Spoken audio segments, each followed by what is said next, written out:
gospel must be preached, that mankind may be set free from the eternal damnation of the creation of the British. My goodness me, I want to remain in the spirit, because we must worship heaven. We answer your name, O Lord of hosts. Everything about us is designed to offer glory unto thee. We have atoned for our sins last year.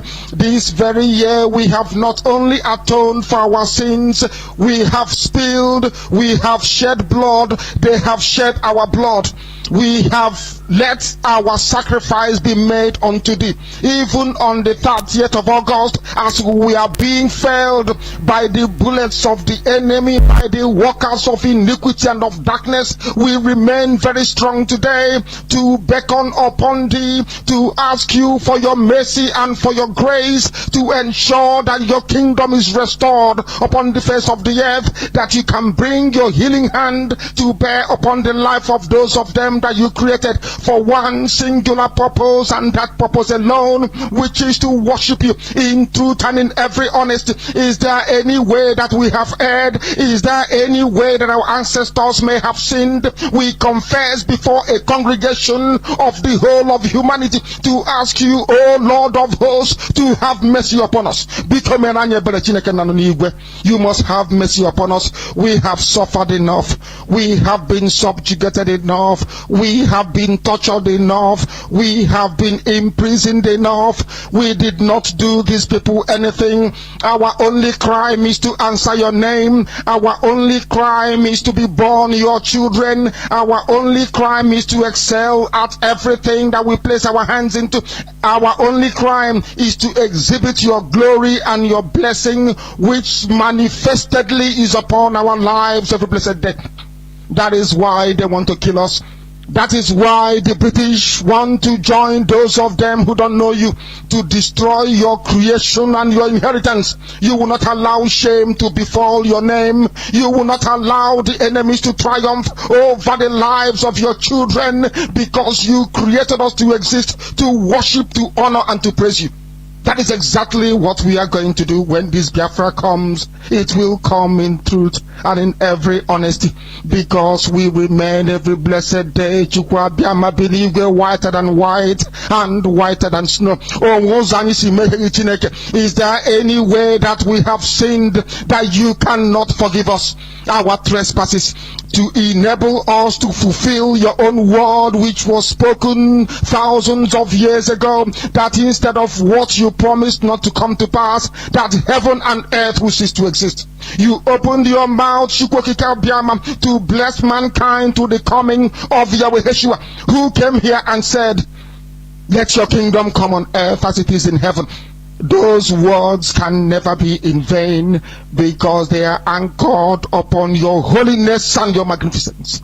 That is why in the end we know that Biafra will come, that these children that we have given birth to all over the world, and their children, and their children, and their children, as long as they give birth to them and they are Biafrans, they will worship you in truth and honesty. Through this very work we are doing, mankind will come to understand you. Let your miracle be wrought in our lives. Let us witness and behold your magnificence, your holiness, your mystery, and your grace under our command. O Lord of hosts, we call upon you. We call upon you to heal. We call upon you to provide succor to those of them who are inconsolable. We ask you to come and strengthen those who are weak. We ask you to restore hope where there is hopelessness. We ask you for inclusion where there is destitution. We ask you for one brotherhood, one camaraderie, one bone, one blood, and one flesh of your children. The Efiks and the Bibios, the Izon, the Shekiri, the Isobos, and also those of them from Isoko. We are traveling all the way to the lands of Igala.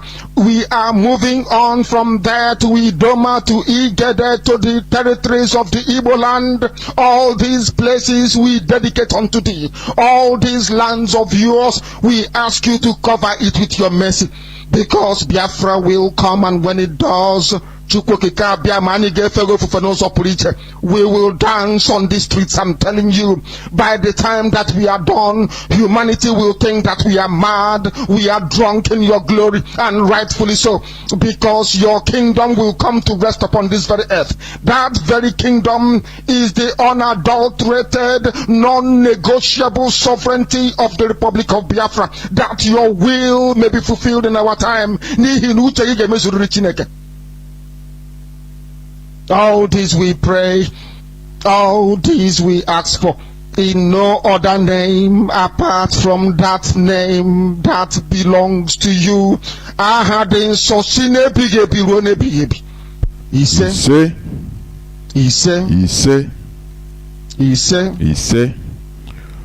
Once again, I welcome each and every one of you to welcome your friends and well-wishers onto this edition of Radio Biafra HAUSA-SERVICE, where we interact, where we preach the gospel of freedom.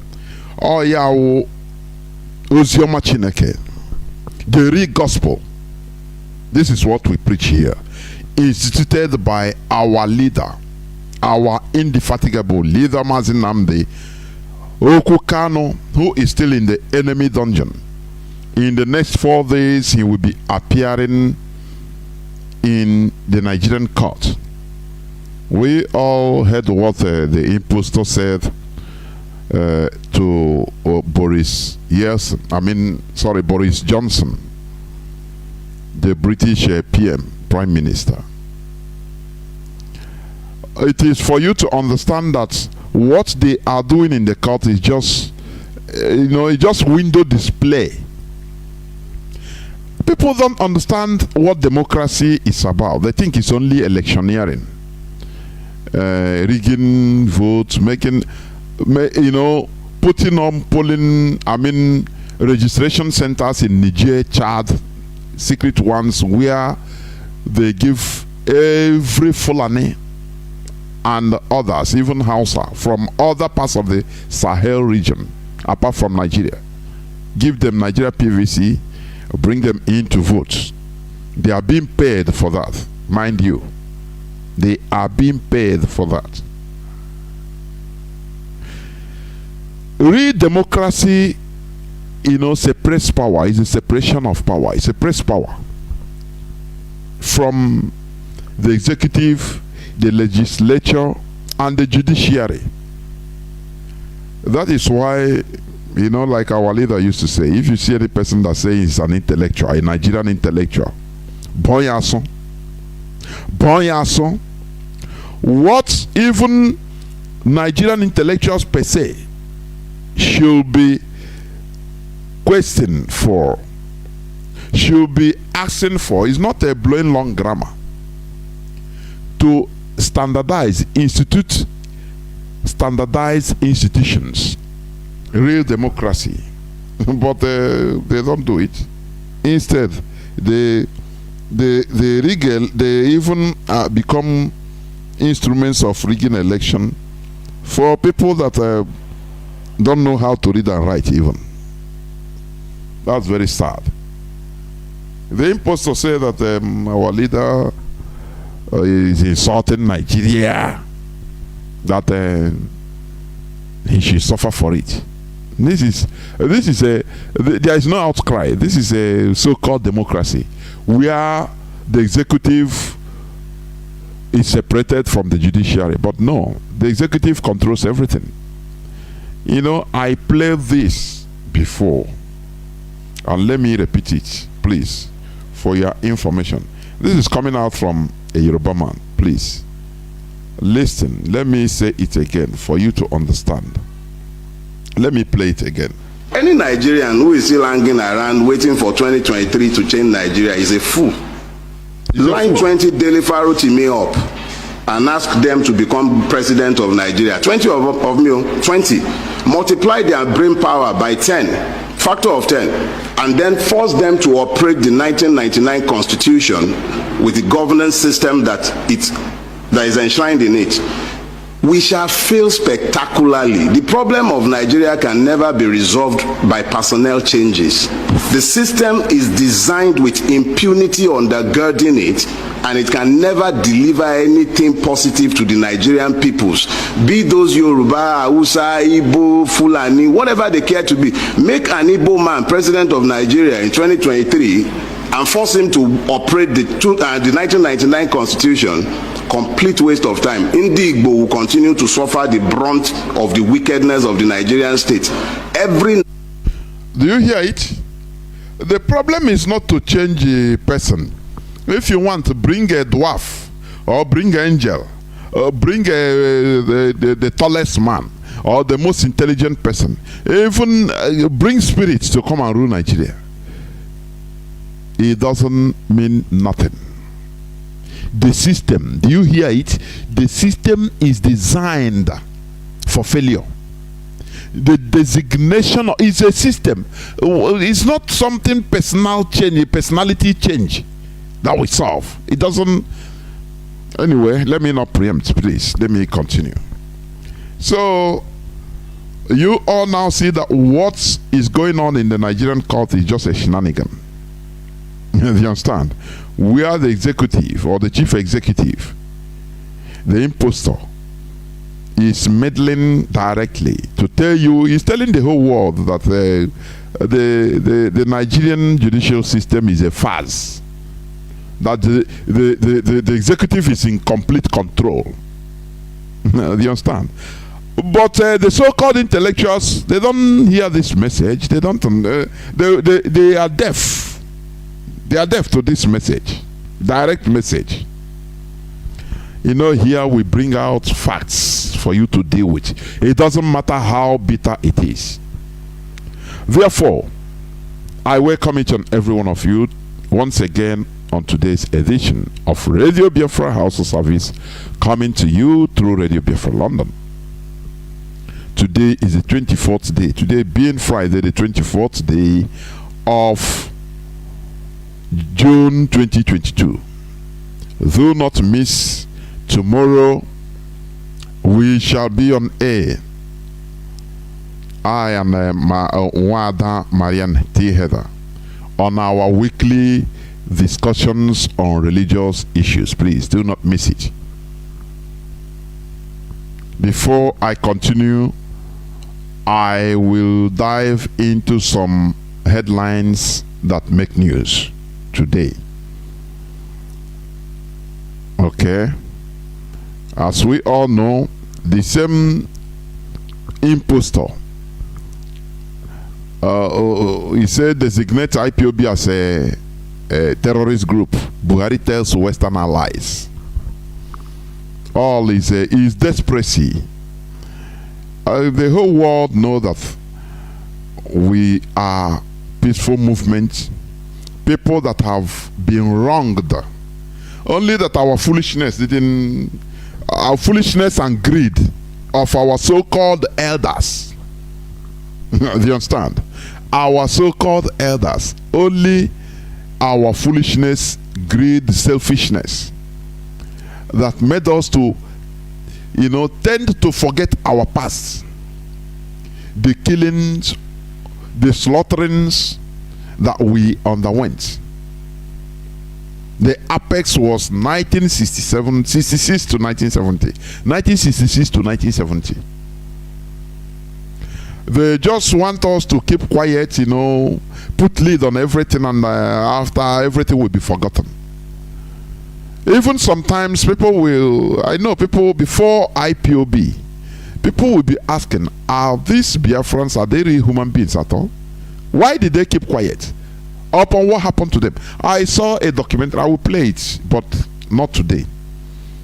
People that are white people that experienced the horrors that happened during the Revolutionary War, Biafra Revolutionary War. They said they kept quiet, they didn't talk. But some of them say they don't want to bring out the old emotions atrocities that we are committed against Biafrans. And I say, because it concerns black people, that's why. You know, the Jewish pogrom, the Jewish genocide, it is being spoken of every day by both Germans, every European country, and Israelis themselves. What about it?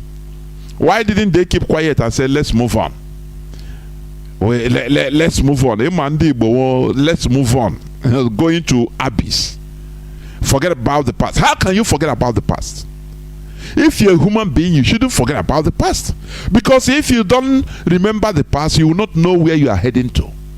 Your past directs you on the movement to your future. That is the reality. They thought that keeping quiet, we solve the problem. Oh, just stop history, stop teaching history, remove history from the Nigerian educational curriculum. And they will grow old and forget about anything about Biafra. Little did they know that we are being, told by our various parents. That saw the horror. I mean, secretly, we are being told, and it's the most dangerous, until Mazi Nnamdi Kanu came now to bust it out. Now, do you understand? So, why this world? Why treating issues differently from one person to another? Because we are Africans, is it? The Jewish massacre, Jewish Holocaust is being clamored all over the world. Even Armenian genocide that happened during the First World War by the Ottoman Empire. Ottoman that doesn't exist again. Ottoman Empire. They held Turkey responsible. Imagine that this thing is more than 100 years, from 1914 to 1917, I think. The time Nigeria was under amalgamation or protectorate first. Nigeria was amalgamated in 1914. Imagine that it is this thing happened, this genocide against us happened that time. You will see so-called leaders say, I beg, don't remember the past, leave it, I beg, let us move. We have to continue. We have to move on. This is the reason why white people, they look at us as subhumans, honestly, and they support the more ferocious species. That is the Fulani. People that they don't forget. They understand. Europeans love them because that is the way they behave. Also, they never forget. Even if it takes 1,000 years, they don't forget. But lower human beings, they forget. 15 minutes people. Forget. Now let us move on. No, don't. Are you going to remain in yesterday? No, let us move on. You are moving on to where? To your grave. Is that so? We must continue in what we are doing. The horrors of the revolutionary war, Biafra revolutionary war, is everywhere. People that saw it, they are aging out. I mean, foreigners that witnessed the horror. I saw photos of somebody, I think an Irishman, showing one of our brothers. You saw it. Something he kept since that time till today. Waiting for the people to rise up so that he reveal. You understand? Because no person can help you more than yourself. If you refuse to help yourself, others will look at you as it doesn't pain you. You understand? And everybody will shit on you, step on you, and move, go away, go. It is us that will be able to redeem ourselves from this mess we are in. That is it. Now, there is one thing before I go on. There is one news I want to also read. Let me read this news. Qatar government bans sex during World Cup for players. Fans says violators risk 7 years in jail. Do you understand it? So that if you are going to attend to World Cup on November, be careful. The Qatar government has banned sex outside marriage by players and fans during the forthcoming 2022 World Cup tournament, and prescribed 7 years imprisonment for anyone who is found guilty of the directive. The country prohibits anyone from having sex outside of marriage, and World Cup fans are by no means exempted from this. Are you hearing it? This is what is called a country, independent country. That is what we are clamoring. You understand? So that when you are entering into their country, you know their law, you know their rules and regulations. If you want to go now,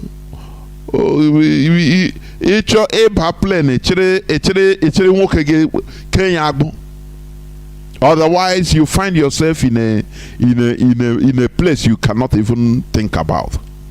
They are warning you because it's a sovereign country. Do you understand?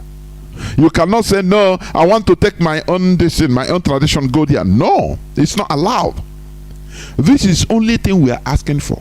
We Biafrans, our ideology, our values, our traditions, our customs, our religions, our foods, everything about us are not compatible with those that they put us together with, the Fulani. So why are we suffering? Why are we suffering ourselves in that quagmire? If you are, for example, you are going from Lagos to Kanu, it seems you are going to another country, but you are in the same country. In Kanu, Hisba police will welcome you first. If they perceive any odor of alcohol, you are in for a big problem, a big trouble. But it's in the same country, for goodness sake. In the same country, under the same constitution. Therefore, you cannot understand. That is why this man said the system. It is not about somebody coming to, the personality of the person. Oh, he knows how to do it. He governed. He is a governor before. He governed the state. No, it is the system. The system that is faulty. The system that is faulty. Nigeria has a faulty system and foundation. Qatar government, they want people, it doesn't matter that this is a World Cup, you must abide by our rules, our laws as a country. That is what is warning, and I support them. That is it. Had it been that we are not in the same country with the Fulani Caliphate, with the Sokoto Caliphate, now if you want to go to their country, you go abide by their rules. If they say that once you come, that goats, animals will be sleeping on bed, human beings are sleeping on the streets. No problem. It's their system. You respect it. If you are going there, you know that you have to abide by their system. You don't complain. If you don't want to abide, you don't go. That is it. As Qatar have said it, if you don't want to, you cannot abide by their system. That you are a womanizer, or you have a hot pants as a woman, you better you don't go. You don't even try to buy tickets or purchase any ticket, because you have to respect the country's law. That is the only thing we are asking for, nothing more, so that Biafrans will be different, will be in our natural selves, doing our own thing. If we want to visit this the northern Sokoto Caliphate, whether they call it a Sokoto Caliphate or Nigeria, now you know that you are going into a different country where cows are kings. Do you understand? Where anything that is their rule, that is their law, you respect it. After all, there are many of our people that are even in Saudi Arabia. Do you understand that? In Saudi Arabia, even in Pakistan, maybe in Afghanistan, who knows? These people, they allow you. Once you go there, you start behaving yourselves according to their law. Do you understand? That is what we are asking for. and nothing more than this: independence, so that we take charge of our future, so that we rule ourselves, develop in our own way. Others we do without no interruption. We can become good neighbors if they want it. Do you understand? That is it. Let me go to other headlines. It says, Insecurity. Archbishop Chukwuma calls for revolution. Buhari's resignation. Archbishop Chukwuma calls for it. It's now that he's calling for revolution, or Buhari's resignation. Our leader have been shouting this for how many years? All they can say is you are hitting up the polity.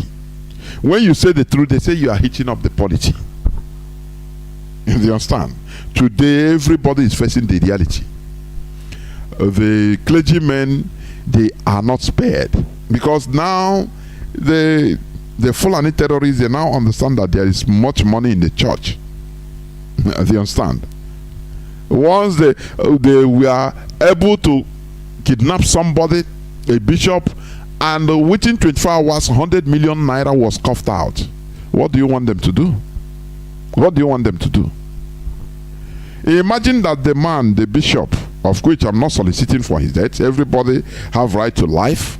Imagine that he said no. He called and said, let no person pay any ransom. Let me sacrifice so that others will live. And he said, no, kill me, no problem. Now I have a better place to go, heaven. Don't worry, kill me. No person is giving you a dime. If they kill him today, others will live. They will say, leave these people. If they see, even if they see, say they are kidnapping people, and say, oh, you are a pastor, say, I beg, leave them. These people, they are on bad market. They will not pay nothing. He said, you kill them. We don't want, I beg, leave them. Do you see what it means to sacrifice? But he opened the gates of hell. Do you understand? That is it. You know, talking is very cheap, but when it comes to doing the doing, there you see things, you know, you understand how difficult it is for practicality. That is why black people, Africans, are very lazy. They cannot manufacture. Because to go into the rigors of manufacturing, fabrication, it's not easy. It's not easy. You can start and fail. You invest money and fail the first time, fail the second time. What you manufacture is not good. Or you make mistakes. Do you have the willpower to continue? Black people, they don't have that willpower. White people, they continued. And that is why today they are on top. Do you know what it took white people right from the time 1903 flying the Wright brothers? Do you know what it took them? Do you know what it took? That the time of the history of aviation. Go and study it. People died. Some people will take years of their life to build one perceived flying object. Upon reaching up, they crash and die. Immediately, on testing, they die. Others will continue. They will not say, they didn't say, no, hey, this person have died, I beg, let me not risk. That is the rigors of fabrication. Today, you just relax inside flight. Now, commander, give me this, give me that. Do you have good perfume? What perfume? Relax. So you don't know what it took the people, the pioneers. You don't know what it took them. That is why sometimes what they are doing, I don't even blame them, honestly speaking, because they also pass through hell. Do you know how many Europeans died selling the Atlantic Ocean, selling the Pacific Ocean at the early time of discovery? Do you know how many thousands, if not hundreds of thousands or millions even died? Do you know what it took them? Some can invest money, build the ships. That time selling ships. No this thing, no outboard engine, no engine. That time you will sell ship. Do you understand? Sometimes they can have a group of maybe even 60 ships moving. After is maybe only 2 that will reach the destination. The whole cargoes with the people, everybody, others perish due to bad weather, tempests, and attacks from different islands they pass through. When you look at all those things, can you pass through that as a black man? Can you? No, you prefer to continue living in as a slave as far as you are getting what you can eat. That is an average black man's mentality. Instead of facing the reality square, it doesn't matter even if it takes your life. No. They always like a temporal, relief, temporal. Living in dream, living in fantasies, forgetting the reality, as long as they are feeding. Now this man is calling for, because of insecurity, kidnappings and killings, is calling for revolution. I'm laughing in Latin, honestly. Revolution, they don't have rendezvous for a revolution. A revolution starts spontaneously. That is what I used to say here. Also, Akeredolu says the same thing. Nigerians must be prepared. Terrorists lurking in our forests. It's now what our leader have been warning for years. Our leader went to World Igbo Congress and told them that, look, I need guns and bullets. These people are coming. 2015, 7 years today, 2015. Do you understand? Now these people being people of the moment, because our people are people of the moment. Anything for the moment.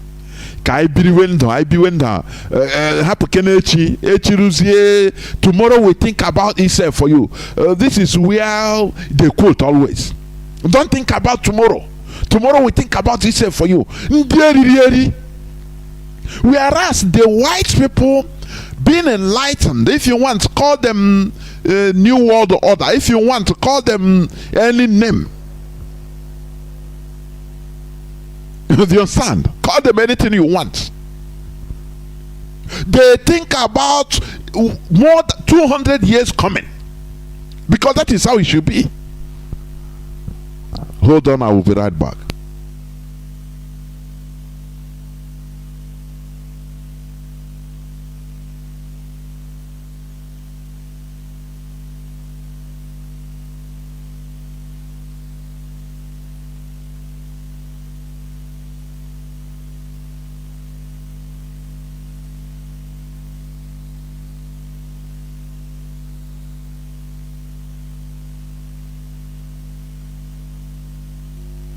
Sorry for the interruption. I regulated something very urgent. So, as I was saying, as you are saying that, oh, don't worry, God will think about this tomorrow for you. God, they say, use the birds in heaven, the birds of the air. They don't plant. They don't, but they are birds, for goodness sake. They are not human beings that have brains. Their brains don't have the capability that you have. All these things are deceptions for you not to think, for you to remain in the place where you are. Whereas the enlightened mindset are thinking for the next 1,000 years. And you are running to go to their places. Do you see it? Our leaders saw today from yesterday, but the people of the moment, they were just like, oh, I'm now. big grammar. You know, I'm professor, I'm this and that. What passport do you come with? For you to see, this is horrible. It's horrible, honestly. Horrible. People of the moment, I call 15 minutes. 15 minutes. What they see is just now, what they are going to get now. And this thing is troubling us. If the Europeans, if the Caucasians are thinking like you or like us, they will not be building a vehicle to mass. Do you understand? They will not build the satellites that will warrant internet today. Do you understand me? If they are thinking like black people, no, they won't do nothing. Now leave, tomorrow we think about itself for you. What of the birds of the air? What of the flower? How do you call it? What of the animals in the field? They don't sow, they don't, but they reap. The Father in heaven feeds them. Let me tell you, he feeds them because they don't possess the capability that you are endowed with. Does animals light fire? Do you eat raw food? Answer me. Do you eat raw food? Which animals eat? Do you go scavenging in the field and eat from the dustbin like a snake?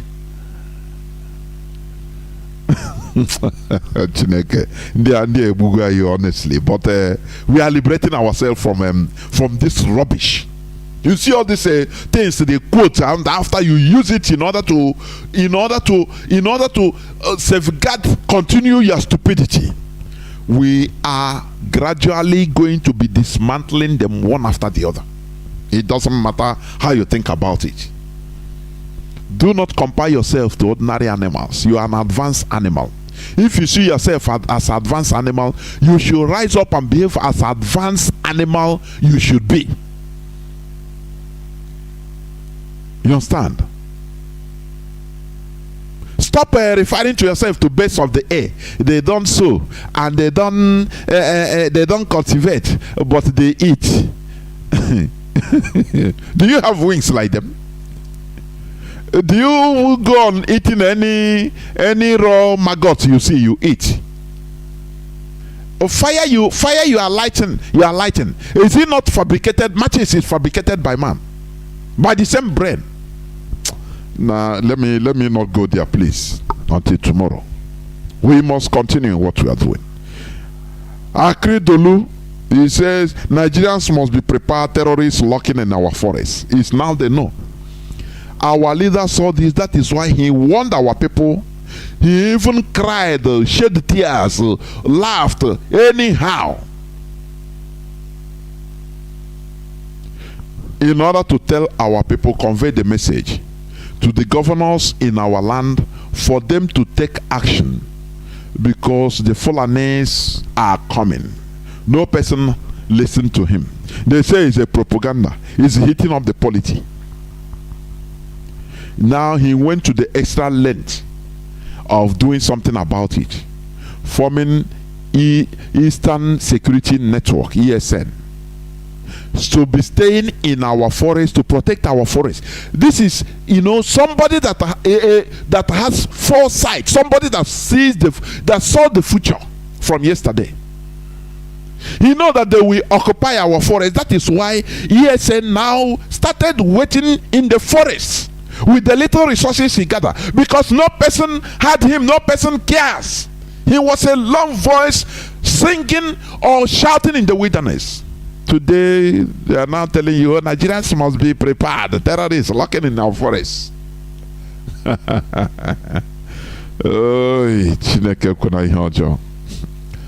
We must continue. Headsmen invade the Enugu community, kidnap 6 pilgrims, people that we are praying. This now, I say, it is now a normal thing in Nigeria. Oh, he's a Fulani headsman. Just be careful. The people voice messages, clips of people that suffered this kidnapping and escaped, many of their colleagues killed, they will come send out a voice or be saying, oh, let us be careful, oh, don't go in the night, oh, you know, don't go in the night, oh. They will be giving people just take precaution, oh, let us find a way to live in this with this terrorists. Lord, just be careful, don't go into the bush, oh. Instead of finding a way and saying, look, let us fight this evil. That is one thing I see very bad with black people, with Nigerians in particular. Do you understand? They don't want to combat or face that obstacle. No, he said, no, avoid the traveling. No, please don't go to the bush. Yes, it's a precautionary measure. Yes, but is that the solution?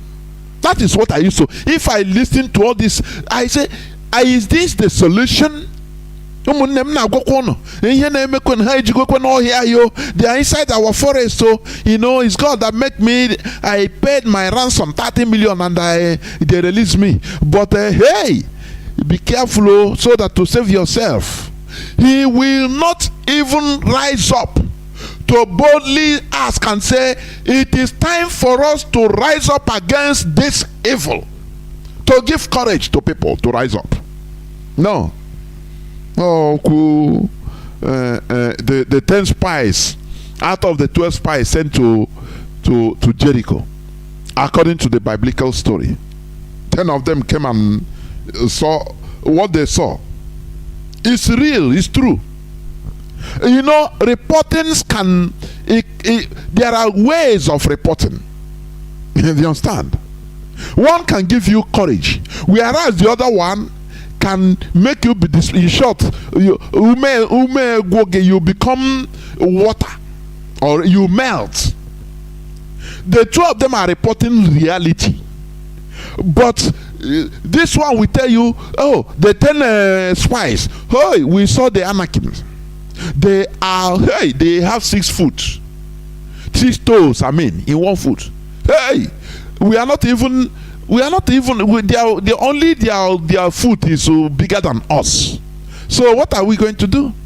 We small like this, we don't even have arms, nothing we have. Let us go back, I beg. Do you see?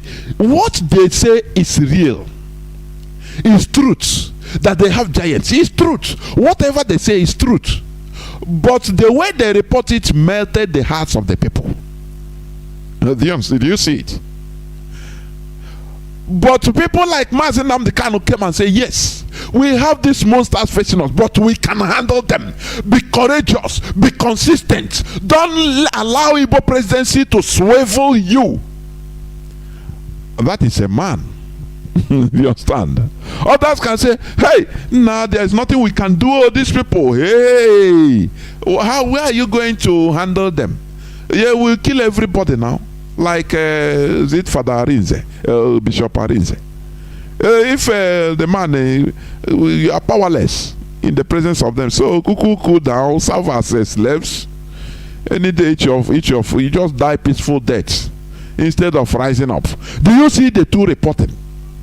The other one will give you courage, saying, no, yes, we are tiny. You know, our leader said that the coming of Biafra will be the last miracle. He gave us courage.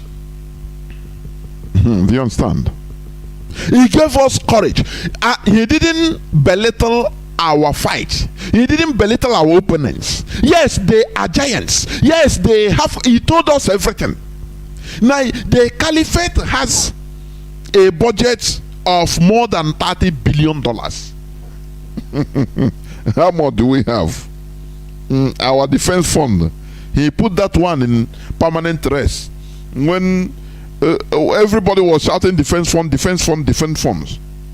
not knowing that the defense fund, even whether it's up to $2,000, defense fund, he get confront the Fulani. When he finished with that one, everybody, both devils and demons and different sets of people, that we are using that defense fund mantra as as a leverage, or as a in order to talk against IPOB, Mazi Nnamdi Kanu. Do you see it? And he led it into rest. So what am I trying to say? Our leader saw tomorrow, but it's a pity people didn't see it with him. Today they are now seeing the reality. And all that can see, many of them are going to the wrong path as the solution. But this is the reason why today I'm going to talk on a topic that's a road to permanent peace and progress. But I will continue. Before I come to that, please let me continue. Headsmen invade the Enugu community, kidnap 6 pilgrims, people that they went to mountain to pray. Headsmen, terrorists, Fulani terrorists, Waha Bulburu. Others leave their Bible and run away. Do you see it? We are in a world of physicality. You continue calling God to come and do your fight for you. If you want to go to Ugunso, you will stay where you are. They will round you up and kill you and laugh. You know, when they see you praying for God to fight them for you, it makes them happy. It makes the Fulani to be happy. The terrorists say, oh, these people, they are very little in our presence. Let them call upon their God. Let God fight us for them. They will laugh. I remember one time they ransacked the terrorists, Fulani terrorists ransacked one church, I think in Kaduna, enter into their, burnt everything, carry their choir robes. It was on Facebook, on the social media. With their guns, they were playing the you know, in a mockery way, threatening their guns and singing. Say, come, make them go. Where their God, come and help them now. In our, you see, because the people are foolish. They have used religion. You know, when you see a wood, standing, you don't know that is done inside. You know, when we are little, we get weird. When you see a palm wine tree that is, you don't know that inside is rotten, but it's still standing. Do you understand? That is how many of our people are. They have used religion in order to eat deep inside them. So you see them as a human being going, but you don't know that what you are seeing is just deception. They are not real again. They are not real.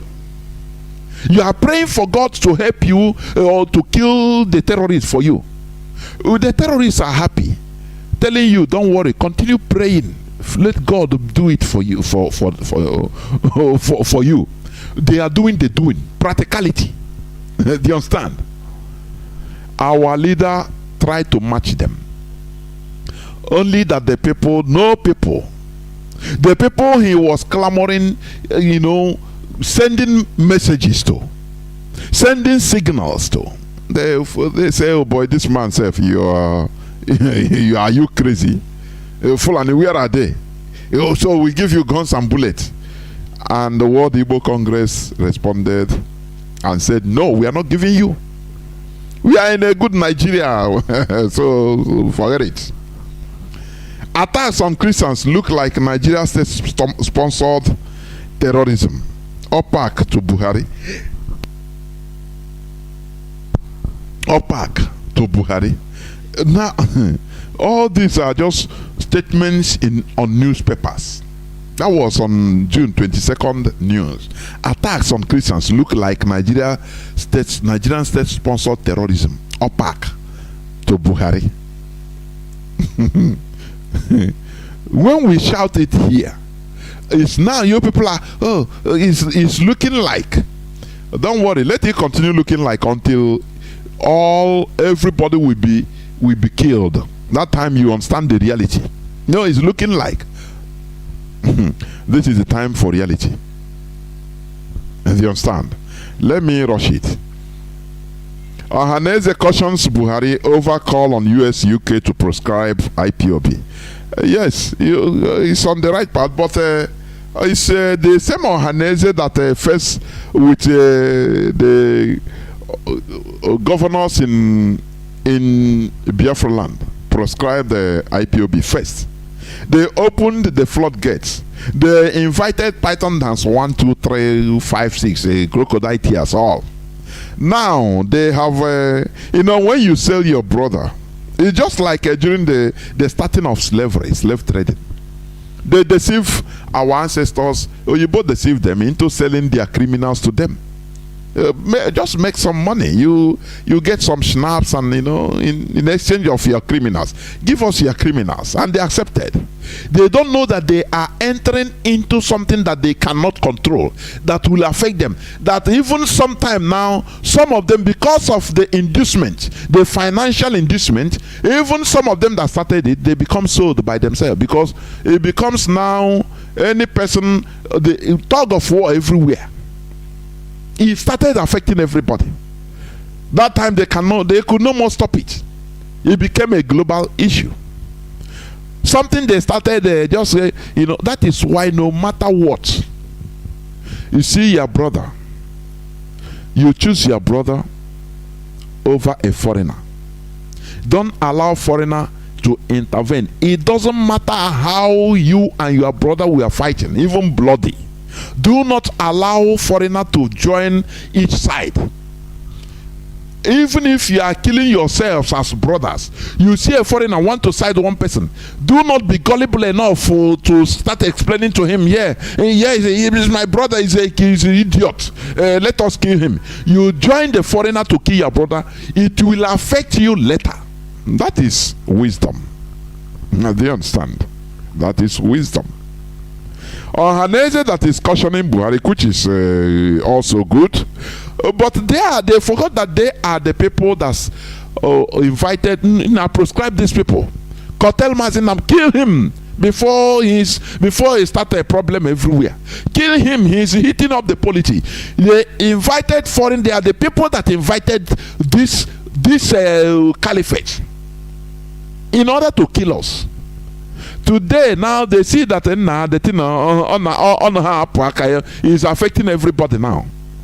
Now they are trying to find a way to, curtail everything. But Caliphate is now impossible because you started it. Why do you proscribe your own people? Why? That is the question. Okay. I will continue. We will no longer guarantee supply of petroleum products in Southeast marketers. We will no longer guarantee supply of petroleum products in the Southeast. The marketers say. Why is the Southeast? Why? This is a system, Nigeria, a system that is meant only, to dwarf our region, Biafra land. That is it. Even if, for example, let me say, for example, under Nigeria setting, they open on a seaport. For example, they open seaport in Onitsha. Do you know what? They will put a policy, put rigorous policy to discourage you from bringing containers, exporting or importing from that place, from our land. It's done. That is done. It's done. That is a manipulation. So that let me tell you in this context. Benin Republic, is eating from Nigeria importation, mostly from their ports. Everything is doing it from Nigeria, just like a state in Nigeria, Benin Republic. Okay, you know what they do? Clearing goods in their port is as easy as anything. They make it easy so that to encourage you to bring goods from there. Do you understand? Once you bring goods, you go through the normal process, pay what you're supposed to pay, and your goods are off. They did it in order, because they know that in your own Lagos you are suffering. Once you go there, first of all keep it, turn you so that demurrage will enter. All these things, they make it more easier for you in Benin Republic in order to encourage. It's politics. So even if anything in our land, they put in our land, they will set up a system that will discourage people, either through rigorosities, through protocols, through bureaucracy. Enter from here, no, today, not tomorrow, tomorrow, not next tomorrow. You understand?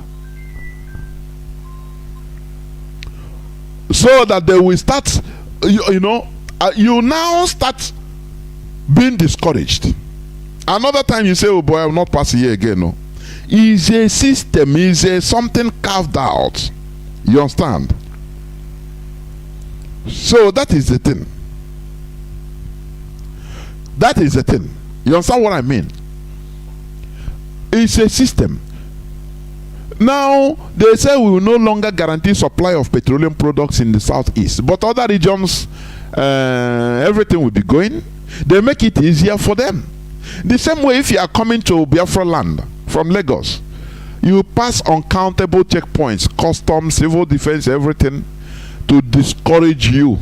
If you are bringing down goods, before you reach, you pay through your nose, so that another time you discourage and kuku stay in Lagos.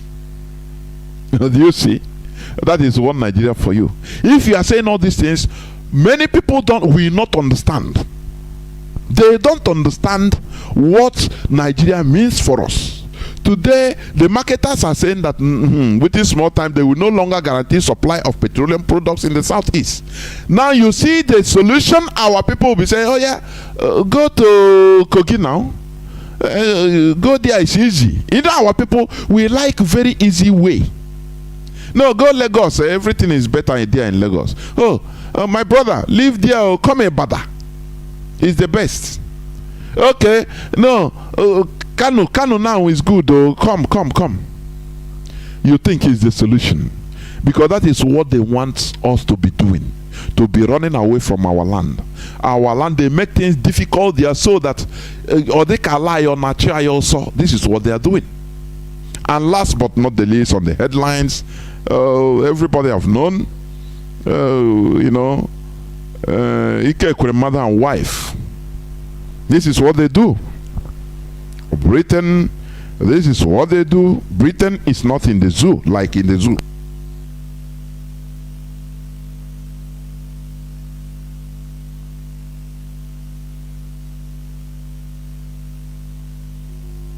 Britain is not like in the zoo, where you say, do you know who I am?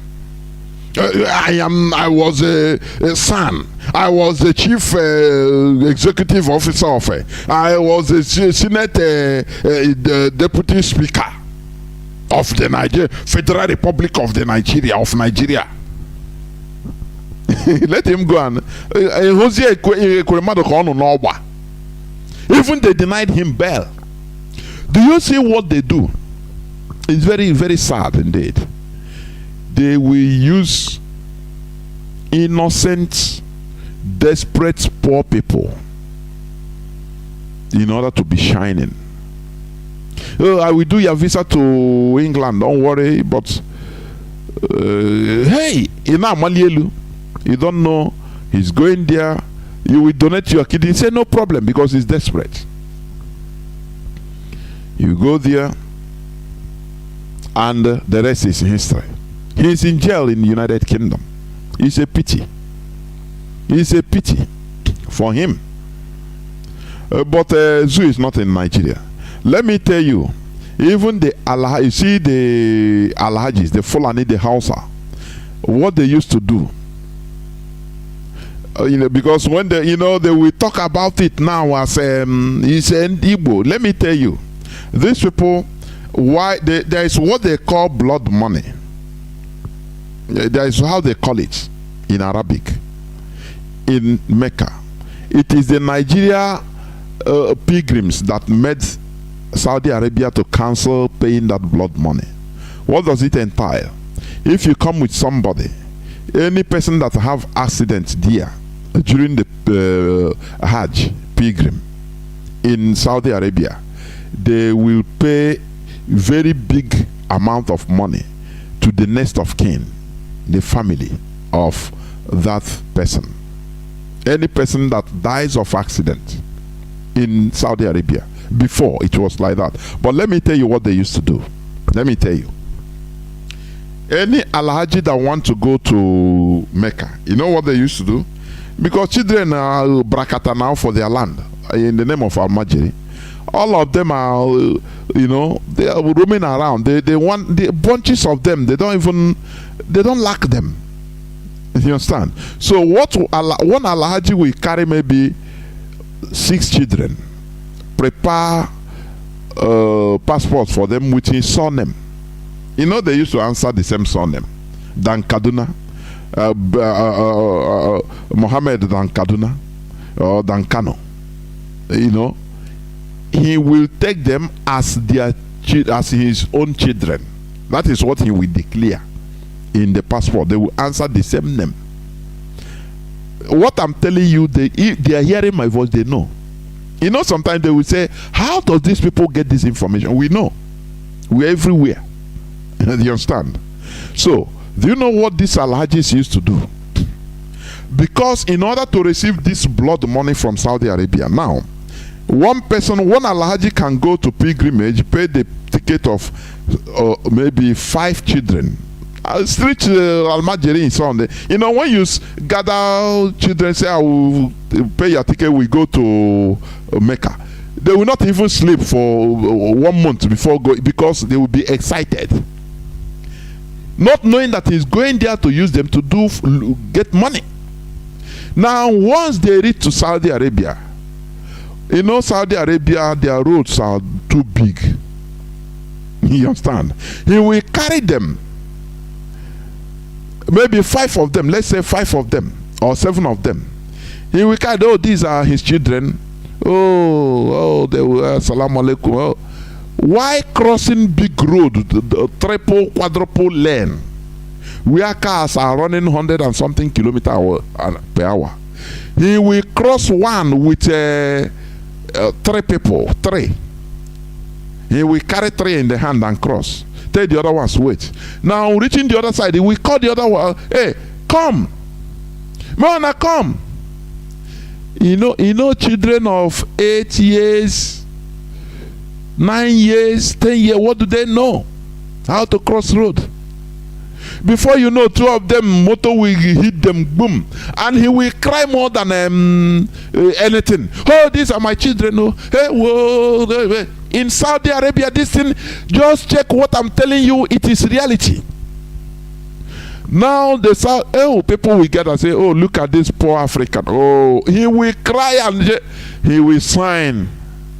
If they are paying $100,000 per head, for 2 killed is $200,000. Do you see how they make money? It's ritual. After a while, because every year, children that died of accident, the Saudi government starts looking, is mostly Nigerians. They started studying this. They saw that it is a trend. In order to get money, now they cancel that blood money. They cancel it from their constitution. No more. And the accident stopped. Do you see it? So that is how they do their own. He went to Germany, or he went to eat yam. He went to eat harvested yam in Germany. And he met his Waterloo. 2022, he went to harvest organ in London in order to treat his own child, daughter, that is having kidney failure. Do you see how they behave? To take from somebody. That is exploitation. Somebody mischievously put the photo of that kid on social media and said, is this a 15-year-old boy? Look at. And I said, so you want to remove deviate people's mind from the heinous crime, even if it is faulty. This is exploitation. If you understand? Exploitation. Because he is poor. That is why these people he is not giving anything out of a will. No. These people are exploiting him. And the UK government, they know. That is why they hold him. They deny him bail. Do you understand? Nemesis will catch up on all of them. Nemesis. This is how all of them do. They will, when you hear organ trafficking, the politicians are number one. They are the.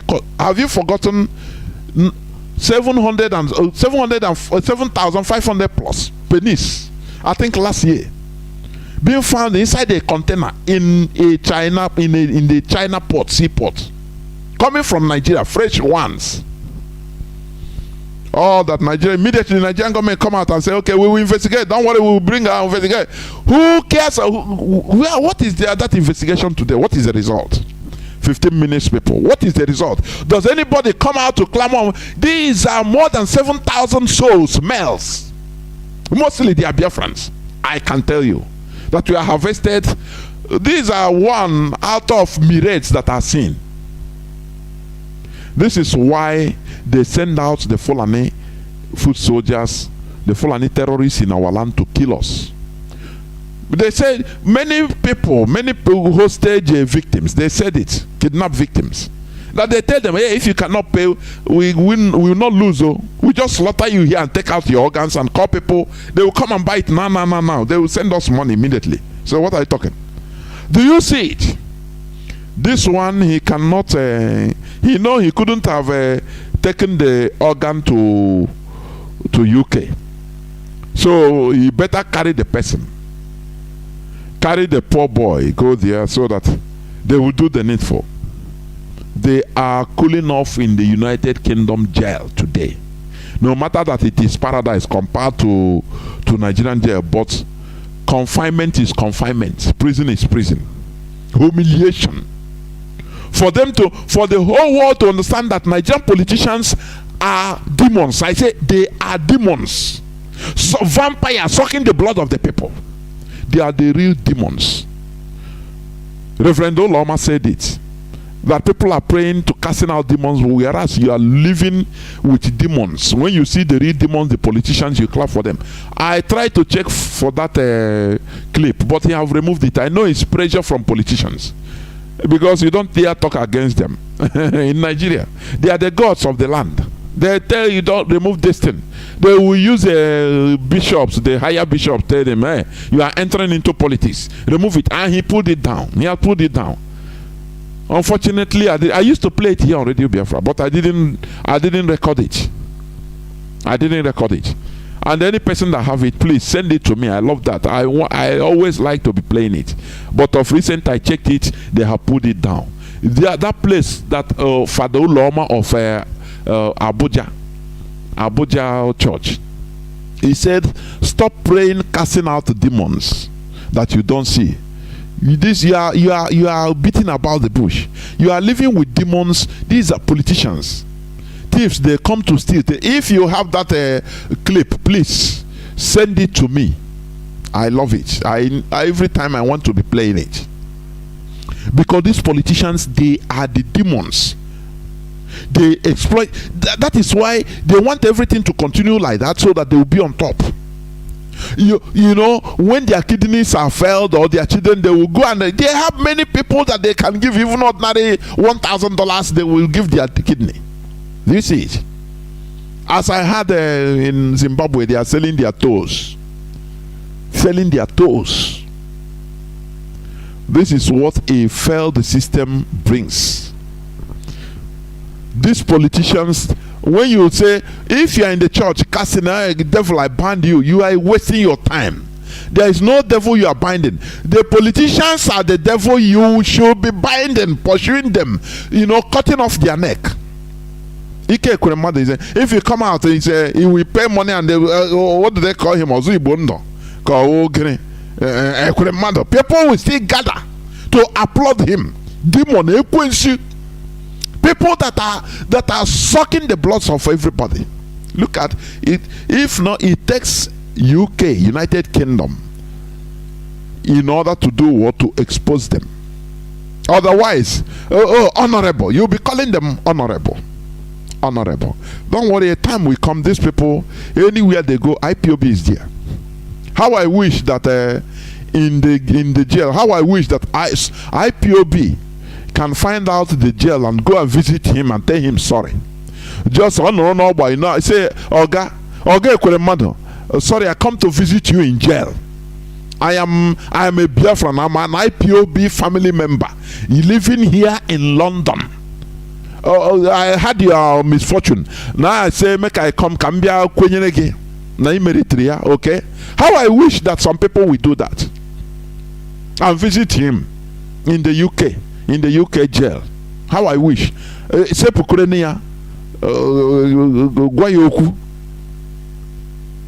We must continue. Let me go straight to the topic of my submission, which will not take time because we have another important schedule after this program. It will not be long, please. As I said, road to permanent peace and progress. That is the topic of my submission today. In a contraption like Nigeria, people are deceived to be pursuing shadows in the pretext of searching for permanent solutions to the endless religious and ethnic violence, crisis, corruption, nepotism, name them, etc. This time, as usual, it is all about electioneering, election fever. I'm talking about road to permanent peace and progress. They are searching for permanent peace and progress. Ignorantly, people pursue shadow in search of temporal peace and progress through party elections. Do you know that electioneering, general election started in Nigeria in 1923? What does it bring? Does it bring any permanent peace? Is it not the same old story? No, tomorrow, don't worry, let us continue, tomorrow will be better. Have you seen any governments that enters and become better than the former one? The next government that will come will be worse than this one. Nigeria continues entering into from worst to worst, bad to worst, worst to worst. People continue looking for temporal peace instead of permanent peace and progress. The road to permanent peace is not through this electioneering. You understand? As I said, general elections in Nigeria started in 1923. Has it brought permanent peace? The answer is no. The creator of Nigeria, Britain, manipulates the people into a cycle of deception known as electioneering as the road to permanent peace and progress. The road to peace and progress, therefore, is facing the reality, going to the fundamentals of Nigeria creation. First of all, by asking for people's accord on belonging or will to belong to Nigeria, which is through referendum. That is what people should be clamoring for, and that is what IPOB is championing, a referendum. That is the road to permanent peace and progress. It is not party election. Do you understand? You know, you know, our people, they take a party, partisan politics, party, belonging to party, they take it as a number one priority. Do you understand? They are loyal to their parties instead of their people. It is a cause for concern. Generally, Europeans, as I used to say this, some people might say no, that this guy is anti-democracy. No. I am not an anti-democracy by any means. I am a Democrat. But I hate these pranks they are playing in Nigeria saying it's a democracy. That is rubbish. Democracy comes with discipline. I used to say it. You cannot just cut people, medieval people that are still in the Stone Age, mental wise, and tell them, okay, let us voting is the way. It's democracy, voting. Now, let me tell you, in Niger Republic, Chad, all the neighboring countries to the zoo, mostly in Niger Republic, they are operating PVC collection centers over there. So that the whole Fulani the whole Hausa, even the Shua Arab in Chad, all of them will get registered Nigerian PVC. That is how they boost their population. Do you understand? You know, people don't ask what is how absurd, because you know, I used to say Nigeria doesn't make sense. Senselessness is Nigeria, is what keeps Nigeria going. Otherwise, how can you tell right from beginning? You say Britain manipulated census and say that the Sahel region, desert, semi-desert and desert area is more populous or more populated than a very conducive,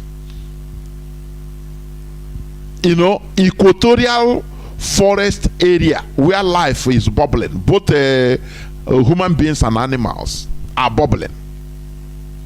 And you are telling me that it makes sense? Since that time, the Sokoto Caliphate has been going with that number. That's opposition.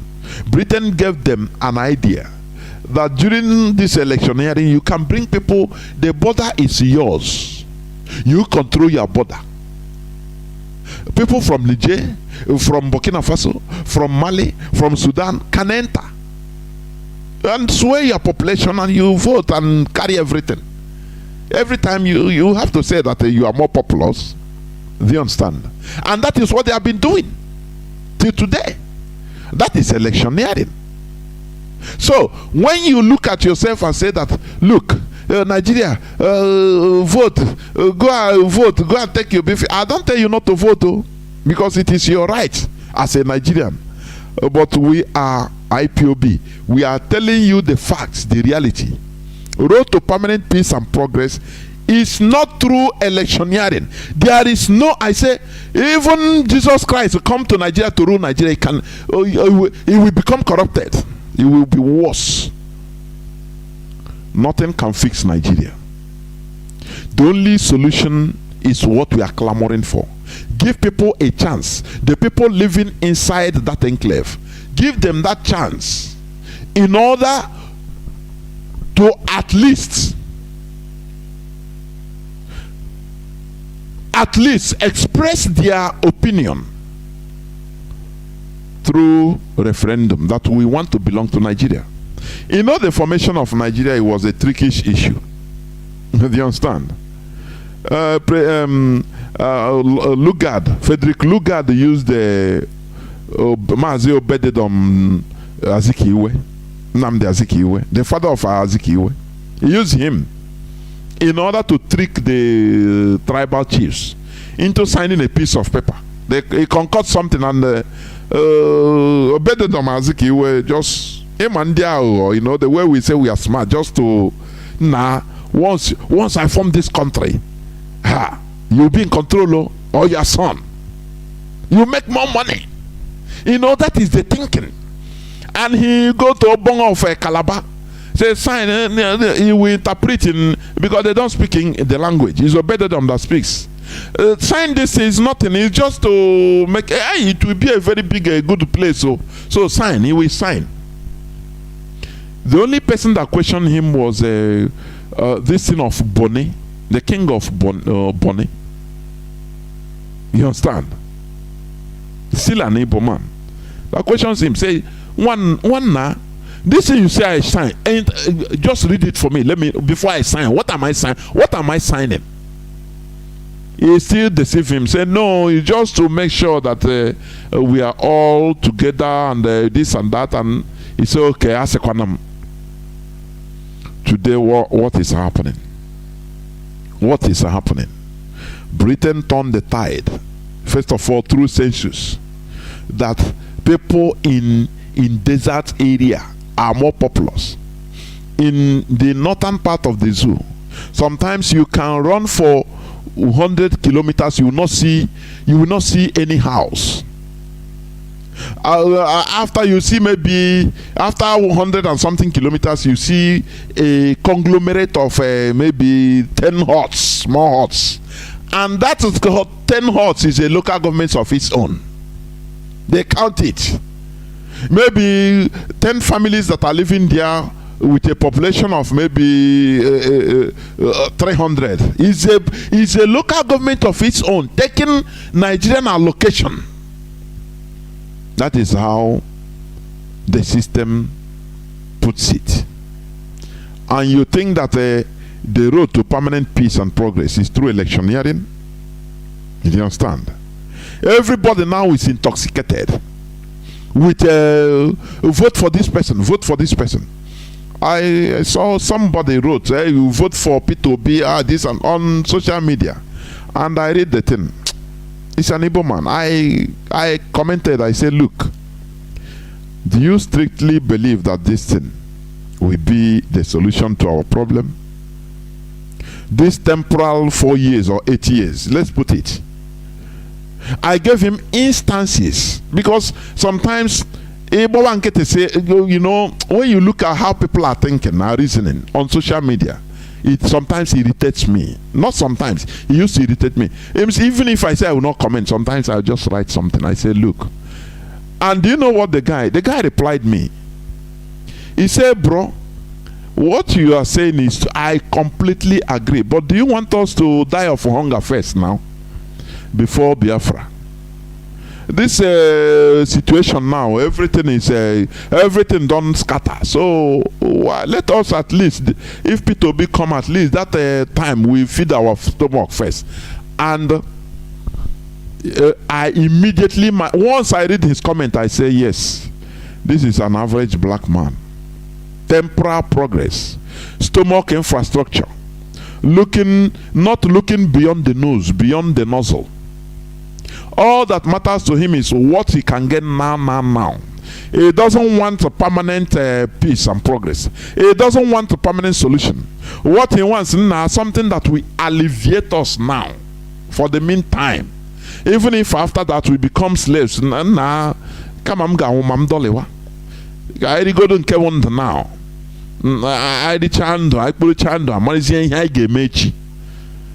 to Oliver the Cook. Do you see the problem we are having? We are not looking beyond 4 years or 8 years. We are just looking for, temporal solution. That is why everybody is going haywire. Oh, Peter, he will do miracle. Okay. What of after him? There is a clip our leader, I played a little. Our leader asked, what of the progress of, what is this governor of, is it Cross River State, or something like that came and did well. After the following person came and reversed everything, the status quo continues. That is the way Nigerians are wired. What we are doing here is to tell people the reality, to face the reality. Stop seeing only one meter. Stop being myopic. Do you understand? As I said before, the Europeans, we are enlightened. Do you understand? You call them Illuminatio, it doesn't matter. Their brains were illuminated and they started looking beyond their horizon. It doesn't matter that looking beyond their horizon brought many deaths to them. That didn't stop them. Do you see how enlightened mind always behave? You don't always look for what you are going to eat now. And when it comes to our collective interest, we should look for permanent solution. Permanent peace and progress, not temporal. They want to calm us down. Let's say after P2B. Have you calculated after P2B? Oh, he will come and turn everything, bring milk and honey. Okay. What of after him? After him, have you forgotten that you will still exist, that your children will still exist after him? Let's say let's conclude that, okay, he will go there, okay. Do you see what IPOB is doing? Is to strike your conscience into making the best decision. That is why nothing will ever shift us from where we are standing. The quest for the restoration of Biafra, so that we shall have permanent peace and progress. Because once we have our destiny in our own hands. The sky becomes our limit. In Nigeria, it doesn't matter what you do. It doesn't matter who is there. The sky can never be your limitation. They will put ceiling in your limit. You understand? They will put ceiling over you so that you cannot jump over the ceiling. That is the reality. So, what I'm talking about today is road to permanent peace and progress. Electioneering is not the solution. Do you hear me? You know, generally I have said it, and I continue maintaining what I'm saying. The Europeans smartly just use this system of primitive democracy in order to swindle Africans, to put Africans into a complete cycle, endless cycle of deception. Okay, you do it right, don't worry, it will be. Do you know, this so-called democracy makes people, all they think about is their political party. All that matters to them is winning elections. In Nigeria, winning elections. So anything that can make them lose election, even if it is the right thing, they avoid it, because you have to be in power first. Do you see why Africa can never develop in this system they put us? It is impossible until we go our natural way. We decide things by our own. People will stop loving their parties more than their country, more than their nations. In Nigeria, party is number one. Any other thing comes secondary, if they ever discuss it. Any president will use, a Nigerian president, in the 4 years, he will use the first 2 years. Start blaming the former president, the person that was there before him, blaming him for everything, the wars, the first 2 years. Now, the remaining 2 years is politicking for the next election. That is how they put people into cycle. There is no development, no talk of development of everything, nothing. Look at democracy. We are talks. You know, in Nigeria, it is only in Nigeria you hear political talks, and it's a quasi-legal. Do you understand? Oh, the person was killed by a political talk, so he's not a murderer. He's just a political talk. His godfather will go, and even if he's arrested, he's just for a few days he's out, because it's a political talk. And it is like that. Do you see it? Let me continue, because as I said, I'm not going to take time. There is a sophisticated politics being played by Britain and the Fulani Caliphate. Britain with the Fulani Caliphate, they are playing a highly sophisticated politics. But the indigenous population are busy only sheepishly being manipulated into pursuing shadows, while the main agenda is covertly going on. That main agenda is Fulanization. Do you understand? You see the testimony of one kidnapped victim.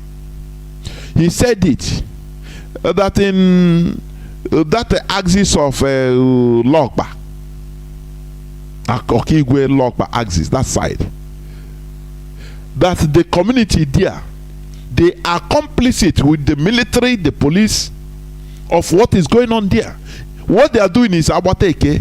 The Fulani have, you know, they have succeeded in compromising that community into being their informants, because once they get, maybe if as they get 100 million naira as a ransom, they will carry 5 nama, give to the community.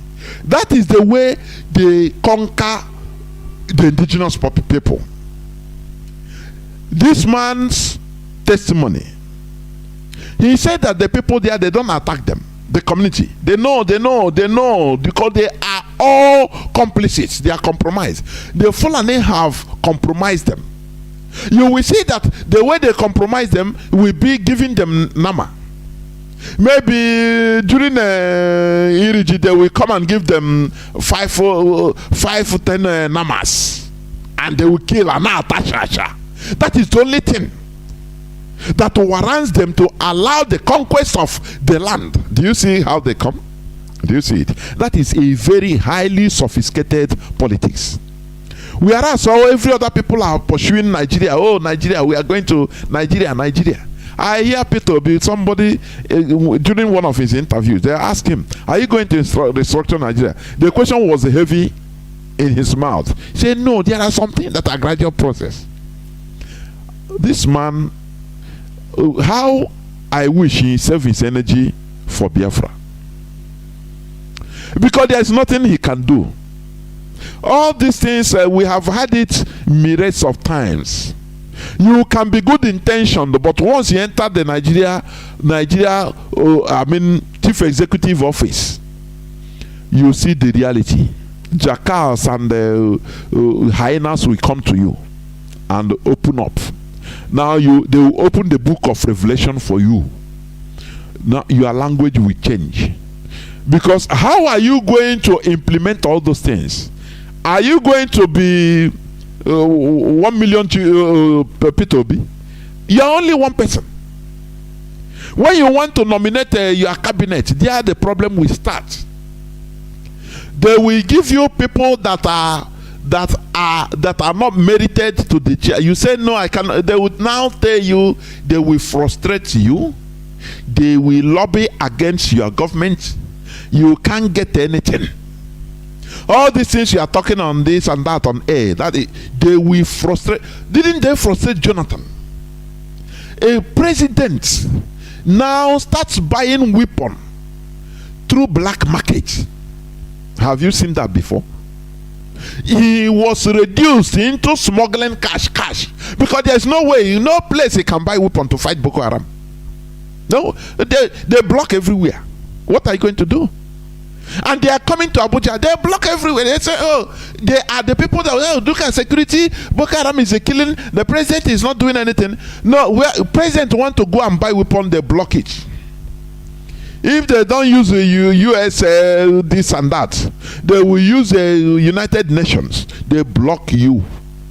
They will tell you, "Oh yeah, govern. Let us see."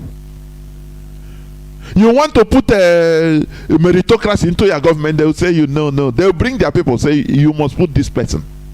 He must be in charge of this finance. And you argue, you say no, I can't do it. Yeah, they will reveal themselves to you. Say, "Don't worry, Nigeria belongs to us, so do as we. Otherwise, your government will become ungovernable." You can't do nothing because you are ordinary one person. Other people, the electorates will not know what you are suffering. Dim pagano no office when air condition -1 degree heat no meya. People will not understand what the man is suffering. You understand? Because he will see that he will be an absolute failure. So what we are telling our people is to look beyond your nose. The road to permanent peace and progress is not electioneering. It is clamoring for referendum. What IPOB is doing. So that people will try to express themselves and say, "Okay, I want to first become Nigerian." If our people say they want to be Nigerians, now it will be a universal thing. Universally accorded by the people, agreed by the people. It will have base. Do you understand? But when you are doing all these things, you think that chakapum, you cut the grass. You want to remove grass. You go and cut it on the middle. Tomorrow it will continue growing. That is what Nigeria is, and that is what they are doing. Window dressing. I will do this. I will do this. How you are going? With who you are going to do that?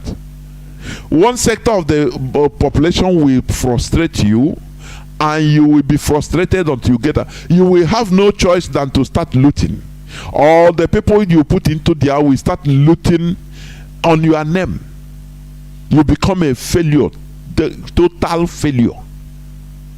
That is what our people don't understand. Some people say, "No, just leave us. Let us get this, even if it is 4 years of a respite." Now we cruise you mend. After 4 or 8 years, you become nothing. You start shouting again. Is that what you're telling me? Our people, we should be wise. We should be as wise as serpents. That is what the Holy Book said. Do you understand me? Be wise as serpent. Do not be carried away by emotion, because emotions kill. Do you understand? Emotion kills. Do you understand me? Sentiments can make you make a fundamental error of judgment. Our people are carried away by emotion. It is better we continue enduring this and fighting this once and for all. It doesn't matter what they say. We continue consistently. You know, I've said it the other day. Today it is very good in our mouth. Oh, Mandela spent 27 years in jail. Oh, the struggle for South Africa liberation, anti-apartheid. It took more than 50 years. Do you understand? Now I ask, imagine that it is our people. You will see our Nnamdi, but we say no. You know, the whites, they love us. They are only joking. You know, they are playing with us. When they kill us, they are playing with us. So we better, you know, embrace their government, even if we don't grow. No problem. They will find one way or the other to eulogize them, so that we continue being slaves instead of confronting the demon. No. Mandela confronted it with South African freedom fighters. Imagine in our own, if it's our own people, they will praise apartheid and say, at least look at, they are building infrastructure everywhere. They are building infrastructure. So it's about South Africa. It is not about a set of people. So let us support them. It doesn't matter that you have to carry pass from what is pass. Just show your ID card. Any place you want to go, tell the government that is the real thing. I'm saying what had it been with this way that was in apartheid, I mean South African apartheid regime. It is what our so-called elders will be vomiting. No, let us join with them, and you know, we continue and make South Africa great. It doesn't matter we are being reduced to slave. No. It is our country. We have opportunities. Our opportunities are bound. They will urge everybody to be law-abiding slave as far as you make your little living. You understand? No. But the South Africans, the Zulu, they are people of integrity. They don't say, no, let us have a little respite as serving as slaves. They continued fighting. Mandela was there in jail for 27 years. In our own, under 1 year, look at what is happening. Some people are mocking already. You people say you can fight Nigeria. Now Nnamdi Kanu is in jail now. Now. Do you see how lower human beings reason? Because they are only there looking for temporal respite, temporal peace and progress. Even if after their generations are into slavery, subjected to slavery, they don't care. You understand? As I say, there is a sophisticated politics being played by Britain together with their Fulani Caliphate. And the indigenous populations are only sheepishly being manipulated into pursuing shadow, while the main agenda is covertly going on. Who will take go on today that he will be watching helplessly? His people are being slaughtered. In 1966, he was the main man killed them. The Onyamini. And the Fulani, they were planning, using him. They play the sophisticated politics. They use him. He's a Christian, so that we Biafrans cannot go to the international community and say that no, this is a religious war. They are killing us as a Christian. No, they will say, but the president of Nigeria is a Christian. So what are you talking about? Jack, go on. He's a Christian, a very good believer. Do you see sophisticated politics? Do you see that? They put him, using him, and himself flexing muscle, not knowing that he is not in charge. He's the Sokoto Caliphate that was in charge and continues being in charge. They use you, they dump you. Before you know, it's too late, you start shouting. T.Y. Danjuma was used as you are a fighter, good fighter, or you go and kill Biafra and say was flexing muscles. Today he is the person shouting they collude. The same army he fundamentally formed. He was part of them. Now he used to go, he's no more, dump him. Others, the same thing, they are being used.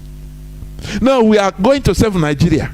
We are coming to save Nigeria. You don't know that they are using you. They want to use P2B in order to douse the IPOB agitation. This is the grand plan. Do you understand? I said it in my write-up that Britain, they are master manipulators, political manipulators, and gurus. People that had independence from Roman Empire 410 AD. Today, their politics is not they are masters. Even during the Second World War, Winston Churchill tried everything in order to bring America to join the war. They tried everything, and they got America through their M16. Do you understand? They tried everything, and they got America involved. If care is not taken, my own perspective, maybe British M16 also played a hand in, covertly making Japan to attack the Pearl Harbor. Do you understand? I cannot say it's far from the truth. I'm telling you, because these people, what they are doing is, the more you look, the less you see. The more you look, the less you see. During the Second World War, America was neutral. They didn't want to enter into any fight. Britain was trying to lure America covertly, trying to make America understand that their destiny is.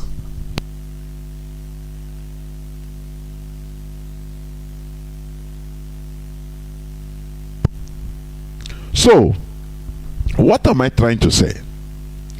That Britain are the master manipulators. Politics today, they didn't start today in politics. You understand? I pity the indigenous population in the zoo called Nigeria. IPOB, what we are doing, we are dispensing our know-how, our knowledge, what we understand, through the analysis, through everything that is going on. Started by Mazi Nnamdi Kanu. Now, that enlightenment, illuminated mindset enters into us. That is why we analyze things the way it is. You understand? So, what I'm saying is this. There is no impossibility in this Nigerian politics or election. Anything can happen. That is the way I see it. But there is a grand plan there. There is a grand plan. In 1979, when, is it 79 or 69? I think 79, yes. When Russia, USSR, invaded Afghanistan, listen attentively. The CIA, that was the height of the Cold War. They looked at how to fight the Soviets covertly, covert operation, how to organize people to fight in Afghanistan. And they found one system.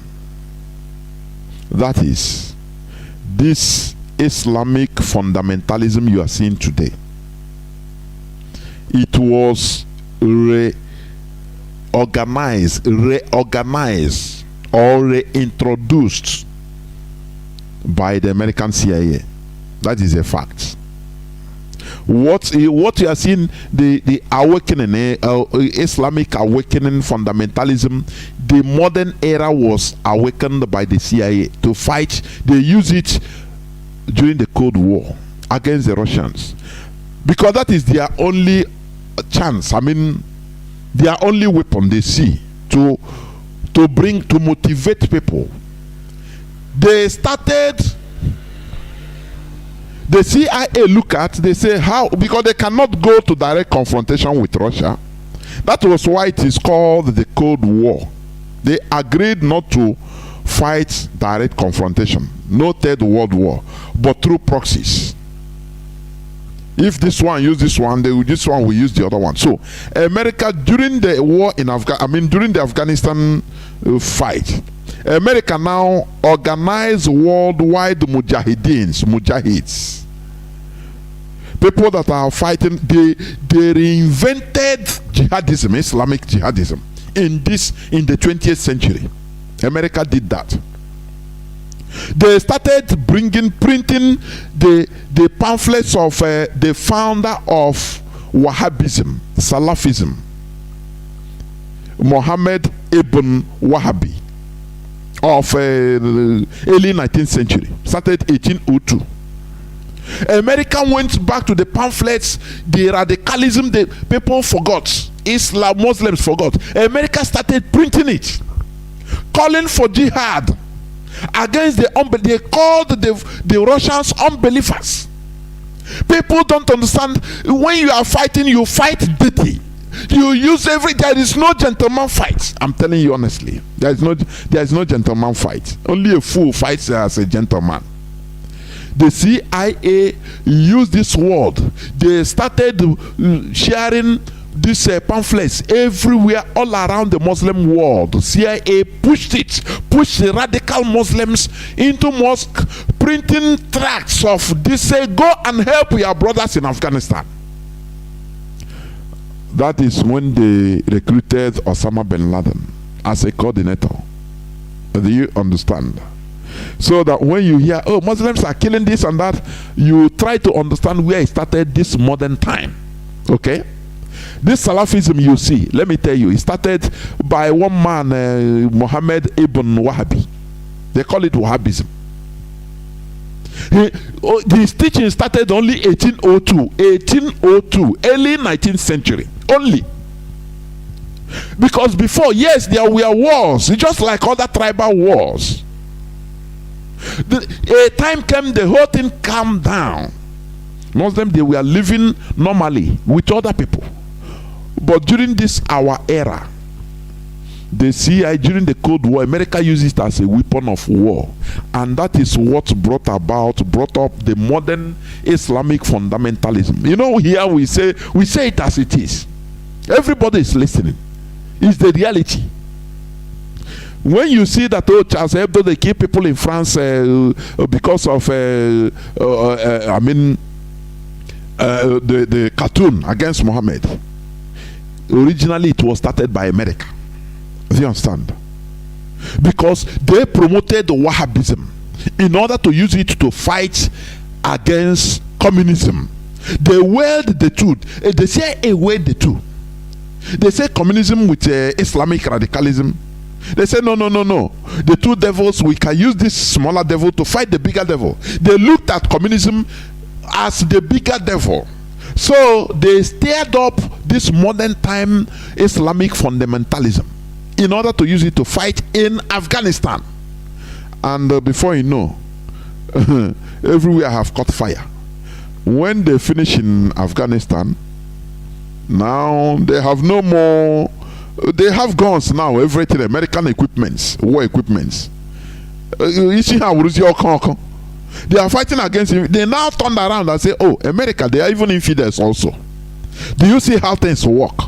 People that they armed, now they turned against them and against everybody. They started the whole world, because America did it worldwide in order to go the whole, from Far East to Near East to Middle East to Africa, everywhere, organizing people using Islamic jihadism. That the infidels are killing your brothers in Afghanistan. They are circulating pamphlets, circulating cassettes everywhere in the Islamic world, in mosques secretly. People started gathering in Afghanistan, the Mujahids, just like Asari Dokubo. Don't you see him? Don't you see that Asari Dokubo is ready to kill his people, sacrifice his people because he's a Mujahid? He's an Islamic fighter, a defender of his religion. Fighter, that is what it means. Don't you see that? So the CIA started it. They manipulated people into the monster you are seeing today, so that when you talk, let us start from the scratch. Do you understand? You know, they will not tell you all these things. That is why, you know, sometimes when they kill Muslims or Islamic jihadists kill people in parts of the world, even they don't even talk, because they know they cause it. They radicalize people. After the end of Cold War, now people they already radicalized, so they continued and they will continue. So the politics you're seeing in Nigeria is a highly sophisticated one. The road to permanent peace and progress could only be attained by allowing the population to be their natural selves and allow self-governance in their own various ways and systems. This is what IPOB is clamoring for: a referendum. Revolutions occur in Europe and other parts of the world because the people were fed up with governance being forced upon them instead of being part of their own governance. In this election fever period, there are pertinent questions to be asked. Will this election, no matter who wins, bring permanent peace and prosperity? The answer is capital no. This is because the core fundamental issues causing problems has never been touched or discussed. That is, does all the people want to be part of Nigeria? That is the fundamental issue, the fundamental question. What condition do you want to be part of Nigeria? If you really want to be part of Nigeria, that is the fundamental issue. This is why referendum is the key instead of the usual party elections. Any Biafran being carried away by this 2023 election fever is simply selfish and myopic. They don't see beyond their nose. They don't see beyond the 10 meters. They don't see beyond 4 to 8 years. This is the main problem. After 4 or 8 years, what next? That is the question you ask yourself. Okay, you have a just temporal peace for 4 years or 8 years. After, another system, another government that is coming there will come and wipe off everything and keep you slave forever. Now you start crying. Is that what the world will not take you serious? Do you see why we are suffering? Do you see why the world is not taking us serious? Peter, now everybody election Nigeria. Let us leave a Biafra first. The community, the international community is watching. They are watching. They are watching your reactions. They are watching. They say, oh, which means these people, they are not even interested. They are only doing this haphazardly.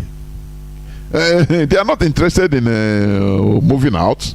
What they are interested in, let their man go there. They are okay. So they can allow your man to go there for 4 years.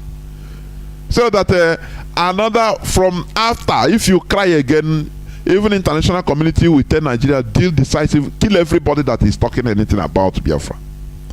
Do you see what I'm saying? Was Obasanjo not there? For how many years? For 8 years? What happened? Is Yoruba agitation not stemming up now? Why can't people reason? Did the Obasanjo's presidency stop the agitation? Did they stop the agitation?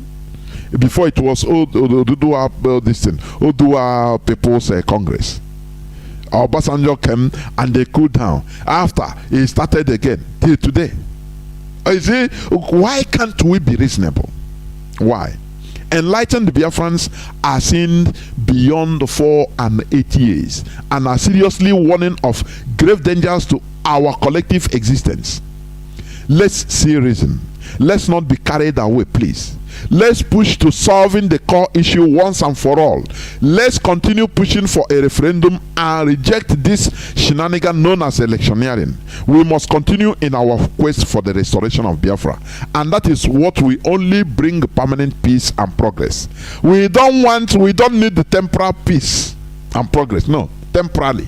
After our destiny becomes sealed forever. No, we don't want it. We want to suffer this thing once and for all, so that we continue what we are doing. Do not let any distractions, please, on your way, because that is, that is what they think that we are. Don't tell them that you are confirmed that what they call us is what we are. 15 minutes people that are distractible. Anything, okay, give them just crumbs, they forget what they are looking for and start pursuing shadow.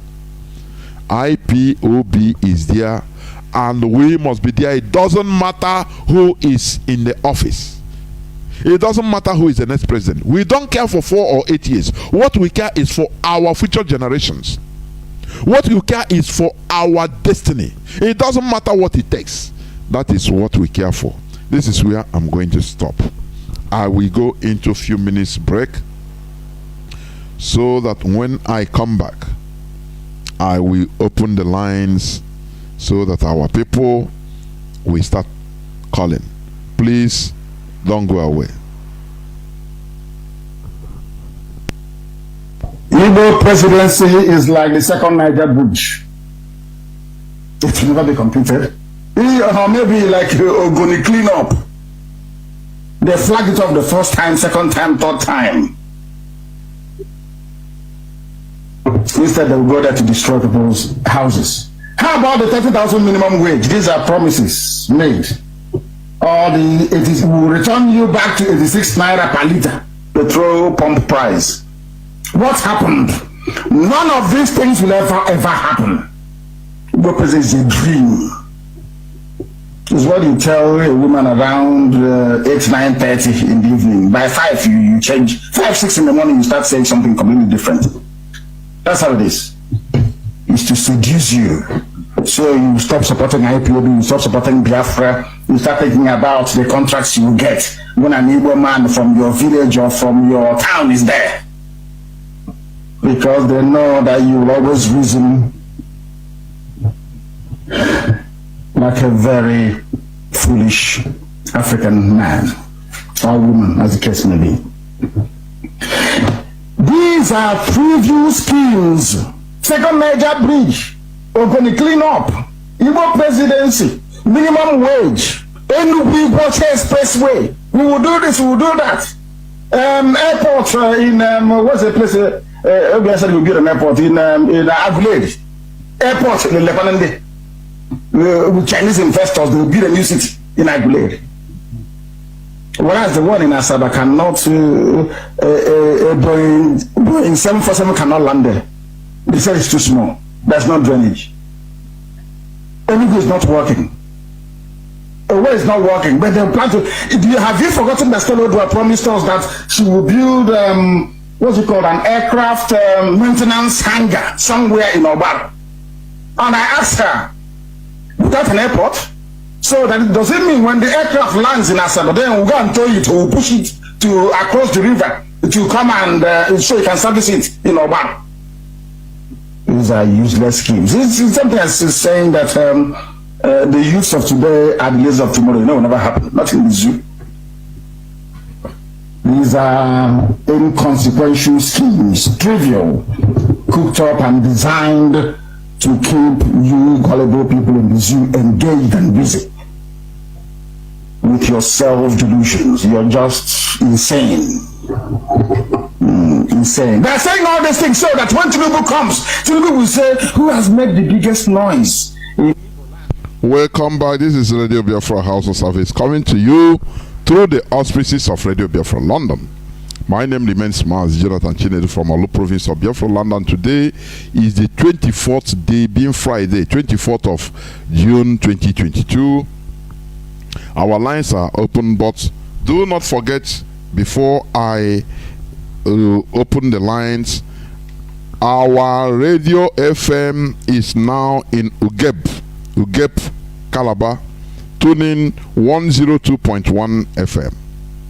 Please, our radio is now in Ugep, Calabar, 102.1.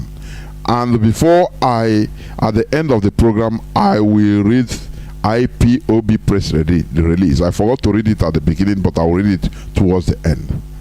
The reply to the impostor. Our lines are now open. Our direct line as usual is +1 213 328 6224. I repeat, +1 213 328 6224. Our WhatsApp and Signal line is +61 405 142 547. I repeat, +61 405 142 547. I have a first caller. The first caller on WhatsApp. Caller on WhatsApp. Can you hear me? Welcome to the program. You are the first caller. Start by giving us your name and where you're calling from. Yes, Mazi, good evening. There, well, welcome to the program. Yes, good evening, great Biafras all over the world. My name is Mazi Nkochimezia Wisdom. I'm from Ohadima is in Imo Province, Biafra land. I'm calling from my location this evening. I'm here this evening to, make some comment based on the analytics that our great Mazi Jonathan have made this evening. Biafrans. Britain call us great Biafrans. And I want to ask, the reason why Britain call us great Biafrans, are we still, or do we still behave or have that moral life that Britain saw and call us great Biafrans? Why am I saying this? Because of these 4 years of P2B, everybody is clamoring P2B, P2B, P2B, P2B. These ordinary 4 years that we don't even know if he will finish. Either they kill him in the office or they do one thing or the other to him. We should look our brother Goodluck Jonathan as a case study. Goodluck Jonathan tried to do all he can. He tried to turn Nigeria to be a better country, even to look more than USA. But because of Britain, they said no. Fulani said no. He called for confirm. Fulani rejected it. They didn't come. They spent billions on confirm. They didn't come. They didn't. Buhari enter and they didn't implement the confirm. My people, Biafrans, whether the hinterland or the riverine, all the Biafrans, I don't know, because of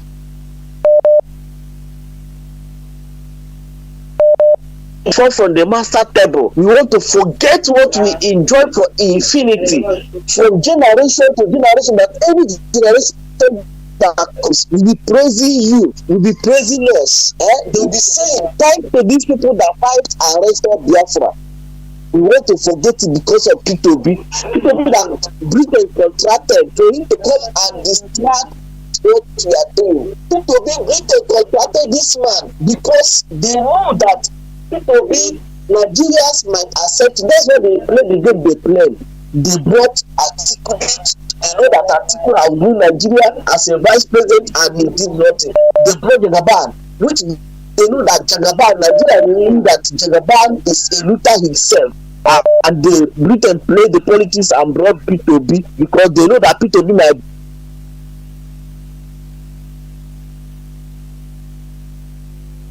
Mazi, are you still there?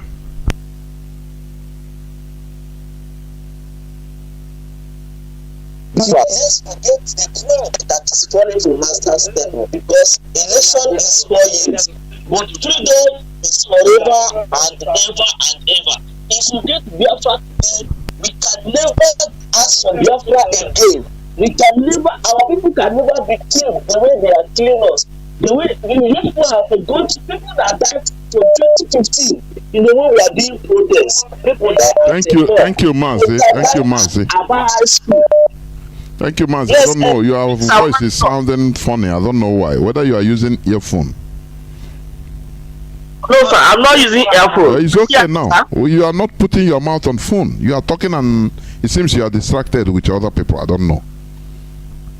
No, like what I'm saying, our people have forgotten the people they kill at the mall, the people they kill at a high school, the people they kill at Igocha during Donald Trump rally. They have forgot all these killings. Even if it's not with anything, look at how Fulani are kidnapping people inside the bush, taking ransom for them. This was come out and he testify that it's Fulani. Look at what they say, and all their plan, all the people they kidnap, they were saying one thing, that these people they say they must take over our land, that our land belongs to them, and we Biafra we cannot reason. Because we are shouting P2B that can never do anything for Igbos. P2B cannot do anything for Biafrans. I'm telling you, if we should go and try what they did to Goodluck Jonathan, broke all that. Even Jonathan went to Israel because he saw Israel as his brother.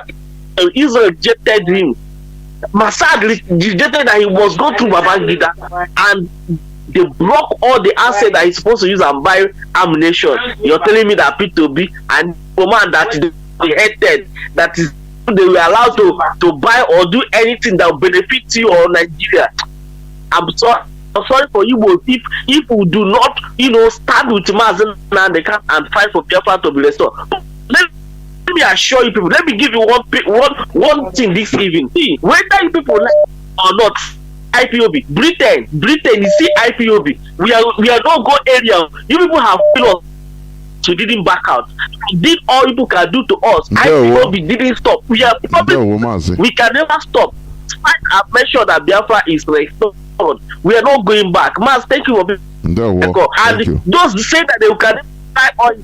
Those saying that they can never oil. Thank you, Mazi. Thank you. You have taken a lot of time. Caller on WhatsApp, welcome to the program. Can you hear me? Caller on WhatsApp. I hear you, Mazi. Please hold on. Let me pick this caller on direct line. Sorry. Caller on direct line, can you hear me?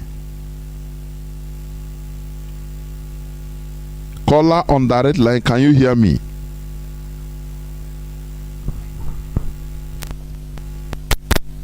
Can you hear me? Yes, the whole world is hearing you. Please go on. Go on. No, the line cut. Caller on WhatsApp, please go on. Continue. Go on. Caller on WhatsApp, continue. Go on. Caller on WhatsApp, are you still with me?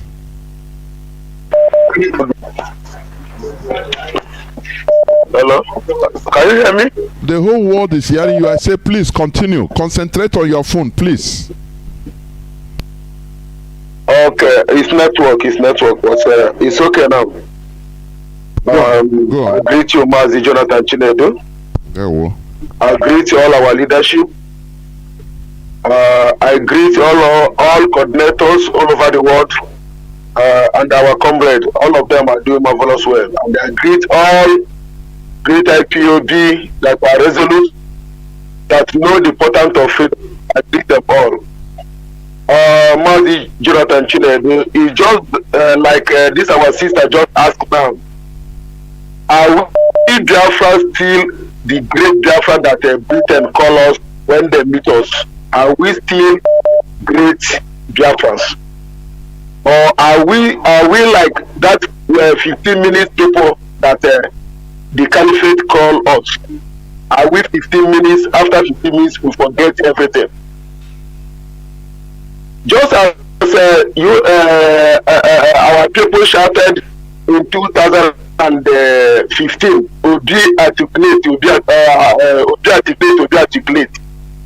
After that very time, everything come and gone, and then we still in our suffering. Now, people have have started shouting Obi. What will be the difference if the Obi enter the seat of Nigeria? What will be the difference? Now, those that the internet and the House of Assembly are the caliphate, and they are the one that is going to be deciding what is going to be going on if will be enter that very seat. What will be the difference? The caliphate will be controlling P2P, and Obi regime will be the worst regime so far. Don't you see the Jonathan own? Can Jonathan regime teach you people lesson? And even though Peter Obi cannot be the president of Nigeria, go and write it down. The standard president of Nigeria has been selected, and he stand when the time reach now. They put him there. PVC is useless in Nigeria. Our leader Mazi Nnamdi can have said it. PVC is useless in Nigeria. Nothing like election in Nigeria. What you have in Nigeria is election. So my good people of Biafra, let us fight what will be permanent to us forever. Nothing like freedom is everything. Freedom is everything. When we get freedom, we have a good government that will take care of everybody, and we start a new good life. The coming of Biafra will be a good thing for us. Let us forget about everything concerning Nigeria. Nigeria is a hell on earth. Nigeria is a hell on earth. Nigeria is the British continent. Nothing good will come out of Nigeria. Let us be wise. Let everybody join hand for the freedom of Biafra. Biafra is everything to us. Mazi, Jonathan, Chinedu, may continue to deal with our leader, Mazi Nnamdi Kanu. Continue to deal with IPOB all over the world until we achieve our beloved Biafra. Thank you very much. There we must continue. Caller on before I say something, caller on direct line. Can you hear me? Call on direct line. Yes, good evening, sir. There, welcome to the program. Sir. Yes, go on. Yeah, my name is Mazi. I'm calling from Biafra land. There, Yeah. Mazi, before I continue, that's something I would like to say. You know, the difference between Nigeria and some other Western countries is that in Nigeria, today is better than their tomorrow. Because every day, by the instead of getting better, they are getting worse. While other countries, their future is more better than their today. You know, in Nigeria, their problem is not whoever that becomes the president cannot solve the solution. It's not the solution to the problem, because even if you go to first and bring Emmanuel Macron to come and rule Nigeria, nothing will change.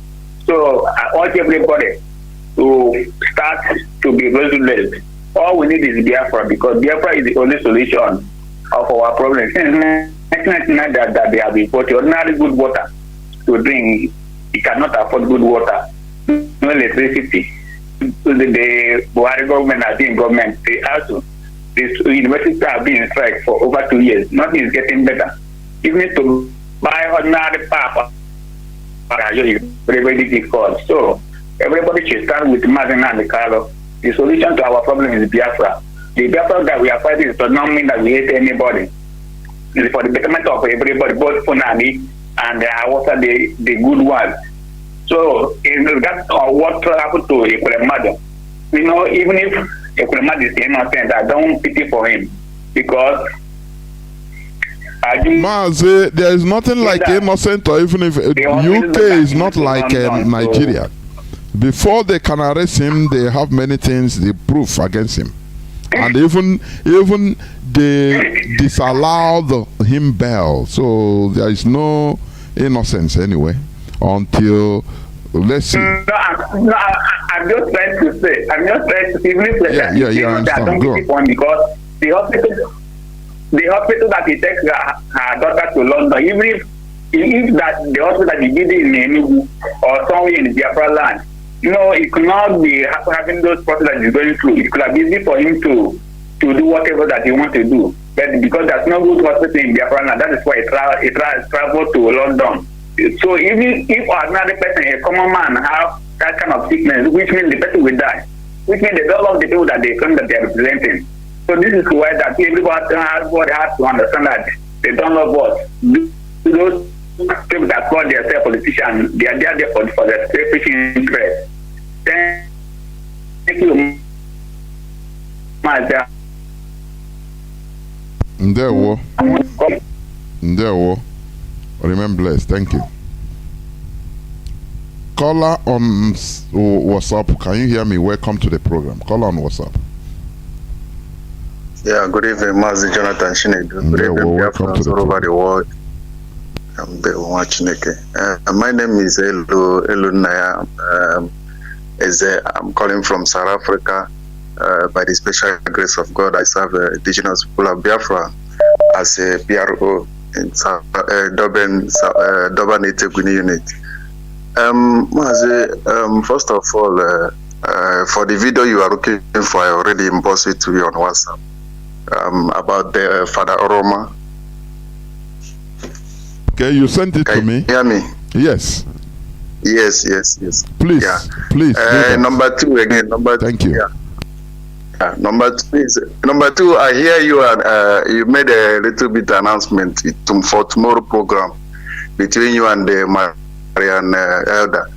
But I saw in the Twitter, DOS, they tweet that our HOD will be online tomorrow. I don't know if I'm mistaken or something.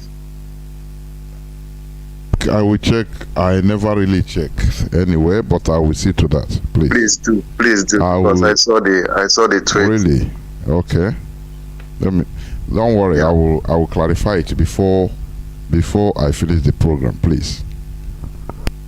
Okay. Thank you so much. Thank you just much. A little bit addition, in other things concerning the 2023 election, people are shouting IPOB and what they call it PVC. As you usually say that our people are 15 minutes people, you see. And that thing has already entered his door. It baffles me a lot that our people, you see our people, they're saying that IPOB, Biafrans. When you hear from them, you see that their games have changed. It's not what we are talking about. They are now talking. They have two mouths. You see, so I just want to encourage people encourage us, all of us, that we must focus. This is not what we are fighting for. We are fighting for freedom of our unborn children. You see, and again, I'm shouting to Nigerians. You see, the Nigerian government. It is high time you guys leave our leader, Mazi Nnamdi alone. It is high time. Nnamdi Kanu is the leader of 70 million people of Biafrans. You guys are holding like that. It is high time you guys left him. Please, Nigerian government. I'm begging you guys, leave our leader alone. Thank you, Chineke. Thank you, all Biafrans. There were. Mazi, yes, you beg, but we don't beg. We are not Ohanes and Dibo. We don't beg for our rights. No. And for your information, let me say this, because many people might be misunderstanding us. We are not against any person clamoring to be a president or vying for office of the presidency as a Nigerian. We are not against it. It doesn't matter who the person is. But what we are saying, we are giving you the facts, something that concerns us, because it concerns our future. That is why we are giving you facts and figures. We are giving you analysis of what will happen. Do not go for temporal progress or temporal promise of peace and progress. We are opting for permanent one. That is why no Nigerian president or no Nigerian presidency will ever give you or give us permanent peace and progress. It is life from the pit of hell, because the system is designed in order to make you suffer. The system is there for colonization. They see, before any as all these so-called presidential aspirants that are non-Fulanese, why not go and ask Britain? Why did they operate a mock battle in 1960? Before handing over, they handed over to the caliphate, their scepter of power. Why? These are, when you ask now, you start asking, you start knowing the reality. We want a place, we want permanent peace and progress, not temporal one. After 4 years or 8 years, we start shouting again. No, anything we want to shout, we do it now. The suffering, we suffer it now, once and for all. No person No distraction from Igbo presidency or from job presidency or from Europa presidency. No. We don't accept it. That is what we are saying, because it concerns us. It is something that concerns our life, our future, our destiny.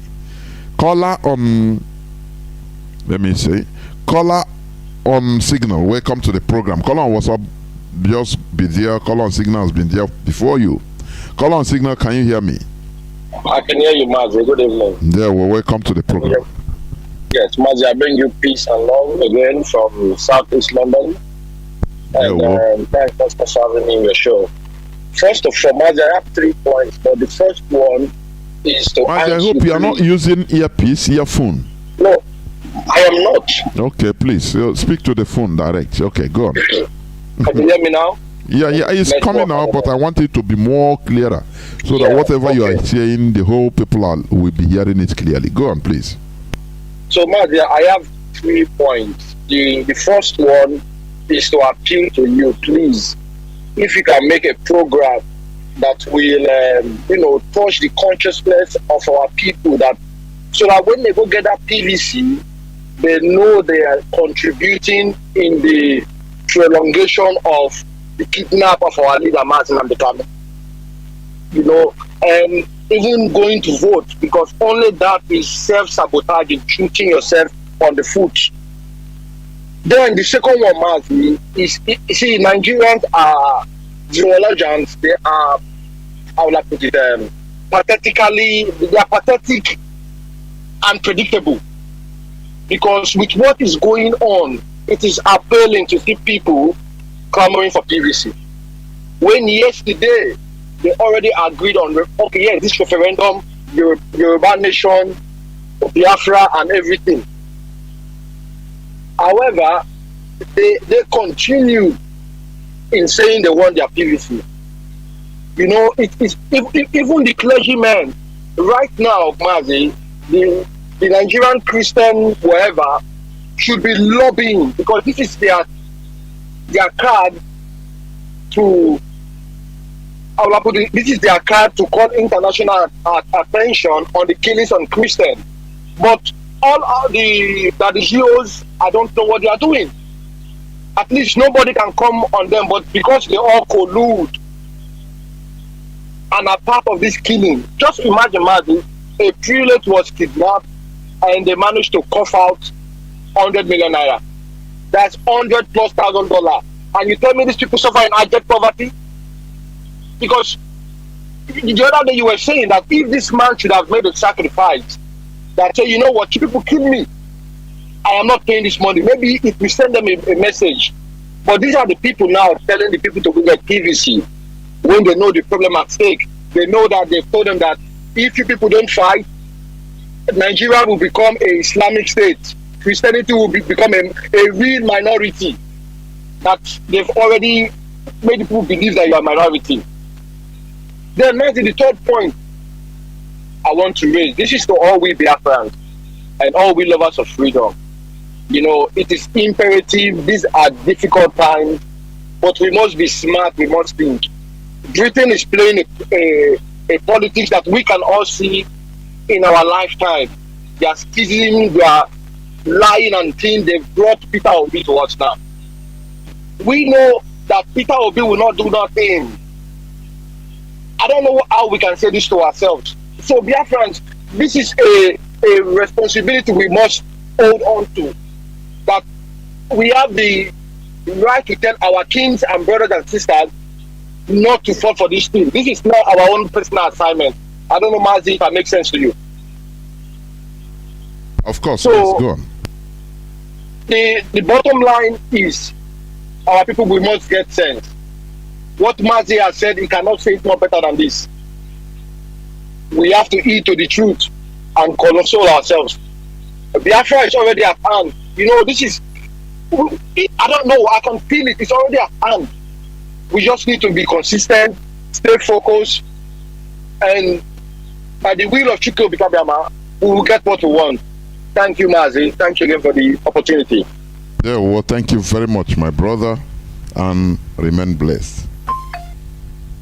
Caller on WhatsApp, welcome to the program. Sorry, just like our brother said, I just spoke to our HOD right now. Our HOD will be coming, Mazi Chinedu will be coming on air tomorrow. So our Saturday program will be postponed to next one, please, for your information. Our head of the directorate, Mazi Chinedu, will come up tomorrow by 7 p.m. Biafra time, please. It is confirmed. Caller on WhatsApp, welcome to the program. Can you hear me? I can hear you, Mazi Jonathan. Good evening.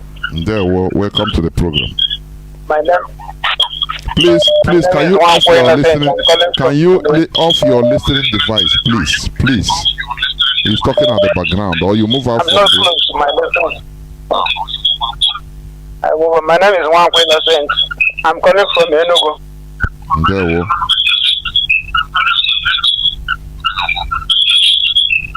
Mazi Jonathan, I thank you for the good work you people are doing for us. The people in Kenya are bless you. Our problem is that our people they are not educated. They are not enlightened at all. On 2019, or they will be. we told them that PVC can never save them. This 2023, they are shouting again, PVC. PVC will not save them. For example, if they give Peter B as the president of Nigeria, as he save money in Anambra, when he's a governor of Anambra State, he save money. After 8 years, will you not come and finish the whole money? So they can never do anything good for us. The only thing we are pushing is Biafra, and Biafra we must get is our consistency. I thank you for giving us our leader. So nobody can stop Biafra from coming. Bless you. And you too. Yeah, well, thank you very much. Caller on WhatsApp, welcome to the program. Can you hear me? Of Nigeria. As they save money. Caller, please, can you off your radio or move away from? Save money. Caller on WhatsApp. Yeah, Mazi, good evening. Ndewo. Go on, please. Yeah, Mazi, Ndewo.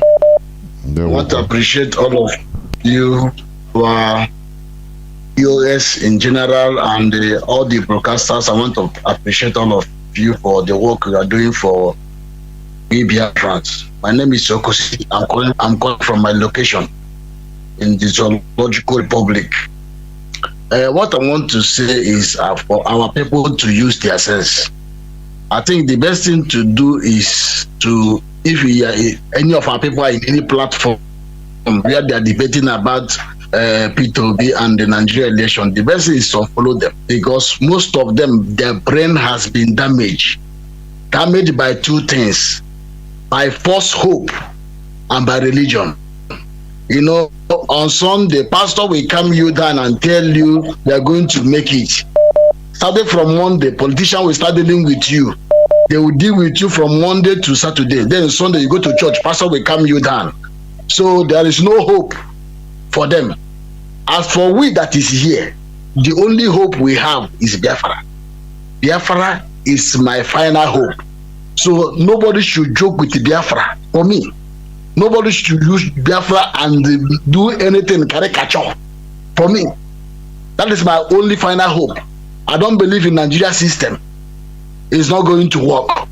Despite those people that have been seeing, giving their prophecy, seeing what they say that happened in 2023.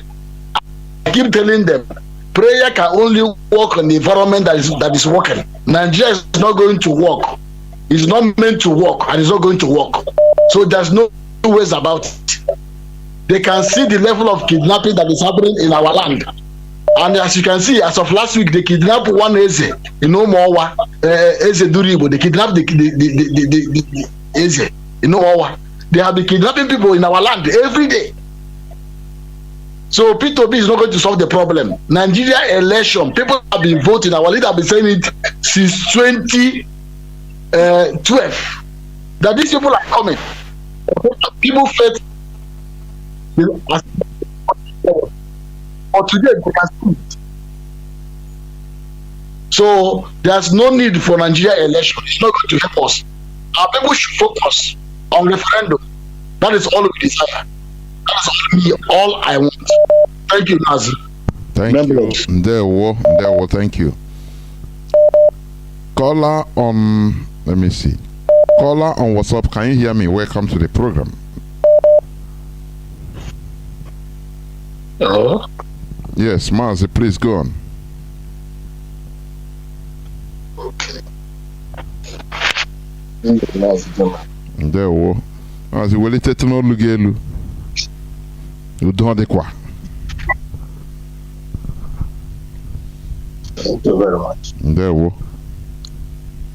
my name is Chukwu Emmanuel. I'm speaking from my location.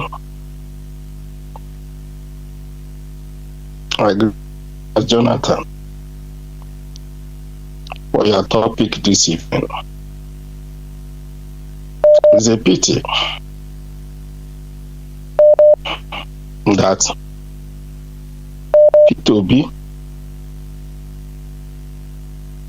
is coming to be the second Biafra. During the war,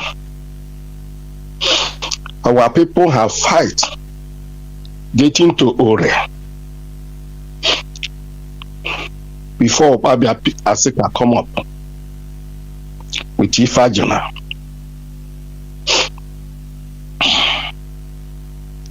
And they drag everything to mud.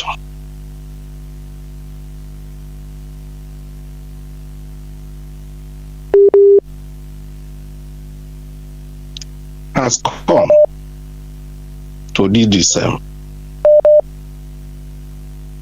because Igbo people are made to be so. Sometimes I start to think, what is the meaning of saying that Igbo people are educated? I try to find out. And the only educated human being we have in Igbo land is Nnamdi Kanu. Who knows, who stand for the truth, who reject the evil money of one Nigeria, who love his people more than himself. It's very bad that P2B at this time, he started to go to Tafawa Balewa to pray for Tafa, a dead man. From there, he traveled to British. He come back. He changed from PDP to Labour Party, only to destroy himself and destroy his generator, even his son. I don't know what has happened to black people. After the teaching, lecturing from our leader to break this chain of slave in the name of Nigeria, today the British is working very hard to make sure Nigeria remains a slave upon all the educated people from the south, both the west and the east. They cannot come together and say, no, it is enough is enough. What makes you a human being is not how huge. When you are so fat, like Uchemefo, Wasari Tokobo, you think you are that huge make you a human being. that make you so much foolish. Because the big you are does not mean anything when it comes to the sense of reason. The Chinese, when you see a Chinese man, it's very short, but he has sense of reason. The British, 1999, to continue ruling Hong Kong,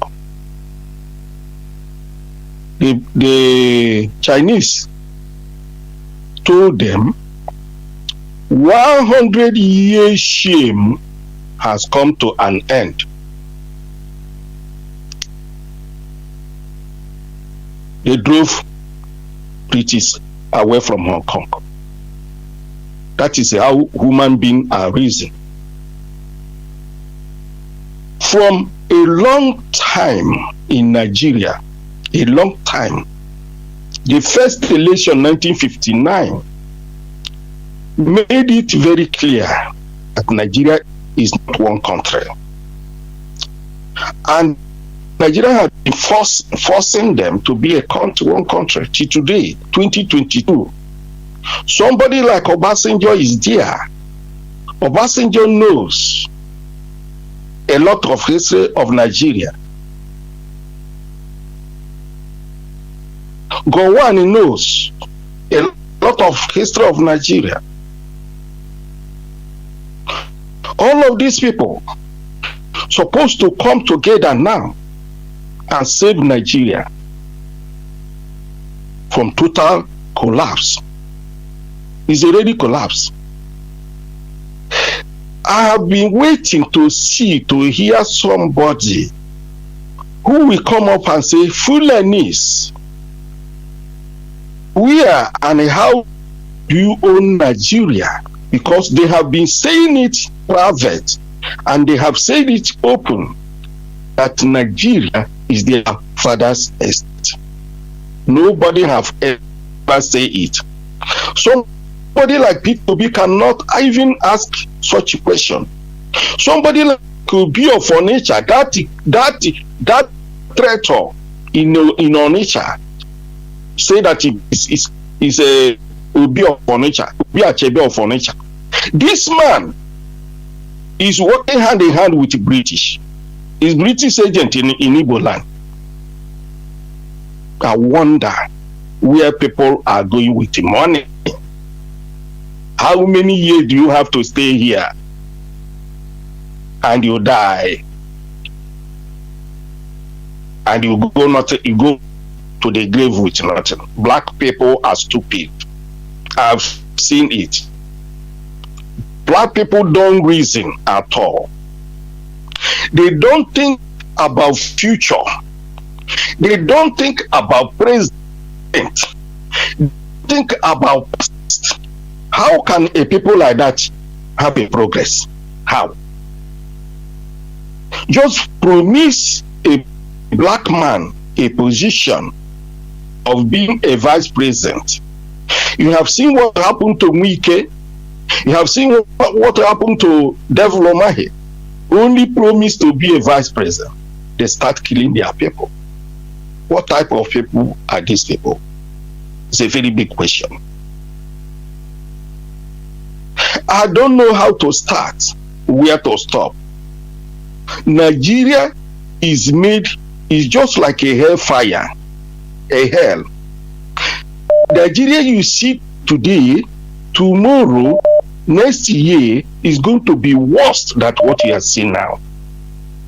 This is just the beginning of trouble in Nigeria. Anybody looking for P2B to do anything, who is P2B to do anything? The Fulani are everywhere in the government. The Fulani are the terrorists all over Nigeria. They are importing terrorists all over the whole Africa to come and fight for them to take over Nigeria. And people are sheepishly waiting for election. That is black people for you. Black people is not supposed to be existing. I'm telling you honestly, because they don't reason. They don't learn from history. Awolowo and Ezekiel have died. The mistake they made is what we are suffering now. P2B, Chinedu, supposed to learn from the past to know that the best thing for them is everybody to go his own way, and told the British enough is enough. You remove yourself from European Union for the interests of your people. You come to Africa, you hold Nigeria, forcing them to be a country where over 200 million people are living, and they cannot resist the British and told them enough is enough. We cannot be a slave forever. Thank you, Mazi. Let us use the opportunity we have now. Thank you. To fight for the future of our people. These people are so stupid that one person will steal over $2 billion. Thank you, Mazi. And come and pack it in America and Europe for his own interest. The few days he will die, and the Europe they will use it and develop their people. Stupid Africa people.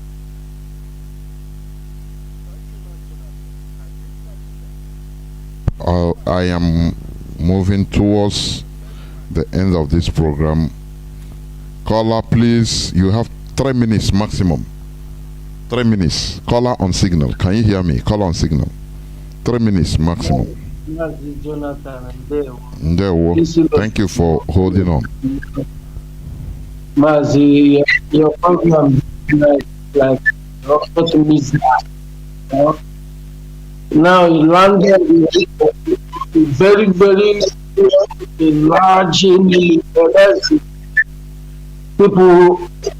I'm very sad what we are talking this night, and the record of Mazi. You see, in the time of a politician, what an Ijoma did in Nigerian politicians, they have one man riot. And what one freedom fighter like Nnamdi did now is also even breaking the record of the good luck Jonathan, a better Jonathan. As Jonathan, you are dying. And they hide this story. After they recover, they put Jonathan as assistant. And now, when this man is now, you laughing this look more than for the politician. Go to this Equilimato, pious and him. Wherever you are now, you are already strong. You will be bound down to the Jonathan. Because this is the man I to go to Europe, I to finance the whole law. Give them down. Go down for. I'm telling you. And these people are giving him advice. Igbo president that is my brother. That is a dream. It's an Igbo talk. This man is saying, that one that is holding a hand, letting me hold him strong. Biafra, please, that man has said yes to us. Because all the Holy Ghost our people are driving under the right, loaned by the Muslim Brotherhood. We will never go. That will be nowhere. The money from the loot from the oil and gas is there where they are pumping. People and this APC guy never started here campaign. We are talking about this. Mazi, give me 2 minutes. All hail Biafra. Almost hail Biafra. Thank you for respecting the time. Thank you very much. Caller on WhatsApp, you are the last caller, please. You have 3 minutes at the maximum. 3 minutes. Can you hear me, caller on WhatsApp. Yes. Mazi Chinedu, good from here. There we Ekenemo Biafrans all over the world. As Monto Chineke the Royal all the IPOB. The new ones in heart. You're in heart. Umuchuko Biam. As Monto Chineke the Rono. Bob Royano. Monto Chineke the Mazin and the Kanu Hamadike. One na Biafra land. You can have Bogunanya. Not touching gum. As me credit here. Ekenemo Eastern Security Network. Ekenemo the DOS. As Mudo Chineke the Royal and then I bambo ka enwere onwe anyị. Na abụ ndị okoko na-erizi ka different. As na Nnamdi Kanu na prison. Ọ maka ọdịmma onye ọbụla. Onye Mazi Nnamdi Kanu ịnara ego ka ụwa zuru ike ọ asịrị dọkụbọ ọ the evil politicians no by mana ọ nọ ebe a for ụmụ ife oji nọ ebe a ụmụnna anyị 2023 ma all the pastors the religion onye ọbụla na-ekwuzi 23 forget izie na anyị ha 23 aha ma 8 years ha tawakwa afụ abandozie Mazi Nnamdi Kanu na-ekwuzi 23 ịfụ na ndị be anyị dị very very stupid all the Igbo si criminals, all of them, all those pastors. Ndị mmadụ na-efi na IPOB na-akpali mmadụ mana efi mmadụ fugoro because ihe mekiri human being bụ how you reason, ekisi reason. Ndị be anyị some of ndị be anyị na-reason ka atụrụ. Mana anyị ada na-atry na-agba mbọ. Bete ihe mmabụ na emere enume a na Biafra ya bịa Mazi Nnamdi Kanu Chukwu oke abịa ma ya gọzie because imepere anyị anya ọsọ ọbụla bụ Mazi Nnamdi Kanu ya na series ekene dị Chineke dịkwara ọnụ nwa bụ ndị na-agbakwa mbọ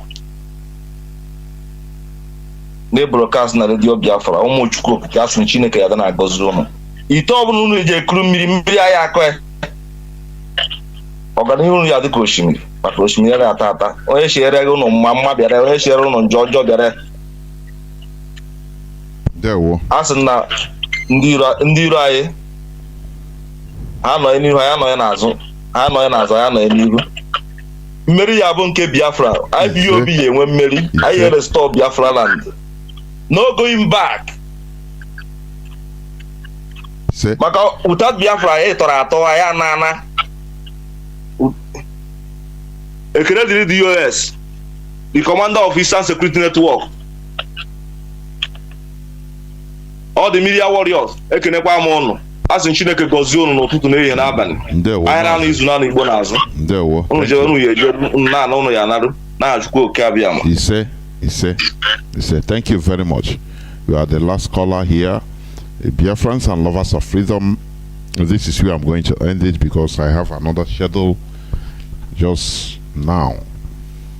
And for your information, as I said, thank our brother for bringing it to my notice because I didn't see it. So I have to contact our DOS right now and he confirmed it.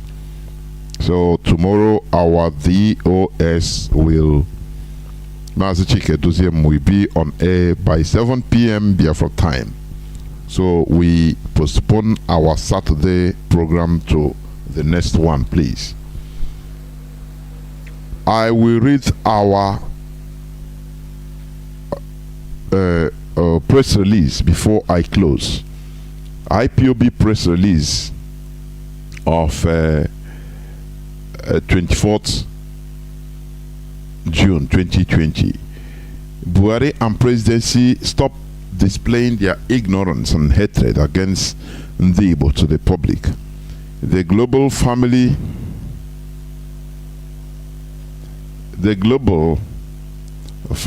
of the indigenous people of Biafra, ably led by our great liberator Mazi Nnamdi Kanu, want to use this medium to inform humanity and men and women of goodwill about what the Nigerian presidency and evil politicians working with them are doing in eastern region of Nigeria each time our leader's court date draws nearer. The Nigerian government is the hand that sponsored the killing of the ex-lawmaker, and this barbaric act is a confirmation of our earlier statements that these atrocious acts are usually committed few days to our leaders caught hearing death. The killing of the army couple, the pregnant woman and her children, beheading of the lawmaker representing Professor Charles Chukwuma Soludo's constituency and his head, all happened a few days before Mazi Nnamdi Kanu's caught deaths. All these are done in a bid to keep the tension high, intimidate and blackmail the judge who is handling this case. Had Justice Binta Nyako not adjourned the last court's date and ordered for his release, yesterday's killing of the ex-lawmaker wouldn't have happened, because there would no longer have been any reason for the federal government to try to intimidate and blackmail her. Also, the presidency always releases statements accusing and blaming IPOB of all manner of crimes, both real and imagined. The latest of the intimidating tactics of the Nigerian government was the shameless and stupid accusation from the impostor in Aso to the effect that IPOB is engaged in the destruction of oil pipelines across Nigeria, and this again few days to Mazi Nnamdi Kanu's court date. Is it not same Buhari that said the government will not interfere in a subject matter before the court, the one now making prejudicial statements to intimidate the judge? International community and foreign governments should closely monitor the utterances from Nigeria presidency, which is obviously aimed at gravely interfering with the judicial process. Can Buhari be a judge in his court? Time shall tell. If this matter is further adjourned, Southeast politicians and elites need to be more cautious of their security, and possibly they employ private personal security, because they may fall victim to these state-sponsored killings aimed at intimidating the court from releasing Mazi Nnamdi Kanu. Buhari is still making frivolous statements about Mazi Nnamdi Kanu, accusing him of jumping bail in 2017 in faraway Kigali, Rwanda, where the Commonwealth head of government meeting is holding.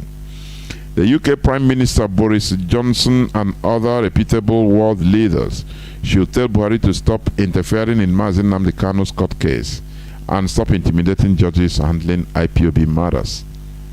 But openly, shamelessly, and wickedly lobbying the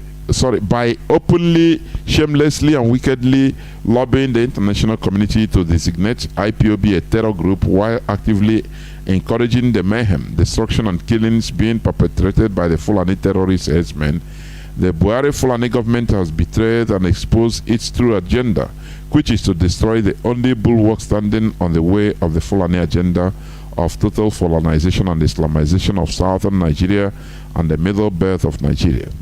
We wonder how trending Mrs. Okamaka Ejezie's picture reflecting her age, with a write-up asking Justice Eko and the DSS why they are holding such an old woman for over a month now. If it is possibly their mother, would they be happy seeing their mothers being held up to 1 month in the dungeon? Anybody causing further problem should know that it is their action that is still holding Mama Biafra in the DSS custody. Comrade Emma Powerful, Media and Publicity Secretary for IPOB. I'm happy that even our lawyer Ejimako, he correctly said that this talking by the impostor that Mazi Nnamdi Kanu jumped bail in 2017, it has been settled at Umuahia Court, and even Mazi Nnamdi Kanu was awarded a compensation to be paid by the Nigerian government for coming to his palace and killing people. So why is this shows what Nigeria means. We must continue what we are doing. It doesn't matter who is in power, who is in charge. As I said, there is a sophisticated politics that is going on. so highly sophisticated. Only few people, few enlightened fellow will understand. They want to use this P2B issue in order to dampen Biafra IPOB agitation, which they cannot. It's impossible. We are here. We are gummed here. We are not distracted by maybe 4 years of temporary, release. You bail 4 years after you'll be sealed forever. You will be doomly sealed forever. We are not that. We are not taking that. That is why we are opening people's eyes to understand the plan that is on ground. Do not be overexcited. We are not condemning anybody for vying for presidency, but we are saying things that concern us. No person, I say, even angel cannot fix Nigeria. Forget about long grammar and this and that. You are going, when it comes to doing the doing, now you understand. You will understand the reality. That you are people. Nigeria is compromised with terrorists. Nigeria is highly compromised. That is why if they see any military officer that is fighting genuinely, killing Boko Haram, they will just ambush him and kill him. Do you understand? So where are you going to start? Any presidency, any person, president, or where are you going to? Are you going to start de-radicalizing the Fulani by telling them that Nigeria is no more for them? Is that what you are going to start saying? How are you going to deal with the issue of Al-Majiri? What of the constitution that is causing mayhem, that gives the Fulani power over everything? How are you going to deal on it? What of the Sharia? What of Israel police? How are you going to deal with all these things? What of the millions of Al-Majiri northern children that are not educated? If their people, their elites don't want them to be educated because they don't want them to open eyes, how are you going to deal with that? So let us tell ourselves the truth. The only solution is referendum. We shouldn't be the sacrificial lamb in Nigeria. Even if you have 250 as cutoff mark to enter university, they will say no. For the sake of unity of one Nigeria, leave. Let somebody that have to go. Is that what we are going to continue treating? How are you going to deal with that? What of the allocations? States that have produced nothing, you encourage unproductivity, allocation, making oil from our land, depending, how do you think that you are going? What are people that have been accustomed to looting? How are you going to stop them? What are you talking? So let us tell ourselves the truth instead of this sentiments or sentimentalities. Let us go for permanent peace and progress. This is where I'm going to stop. Thank you for listening. Biafra for us is a religion, is an ideology. We have no other religion other than Biafra. Therefore, we must continue in what we are doing. It doesn't matter who is there or who is penned in by what we are doing. That is not our concern. As long as we are doing the right thing, history will remember us that we did the right thing. Do you understand? We don't want to be regretting. That is why our leader warned the people, but the same thing. We are warning everybody, look beyond 4 years, look beyond 8 years, please. Do not go for temporary peace, just temporary, so that after that, what continue? What we continue? You continue shouting? No, let us do the shouting continuously now, so that we get the required result. Thank you for listening. From me, from here, Mazi, Chinedu, Jonathan. It is simply good evening. The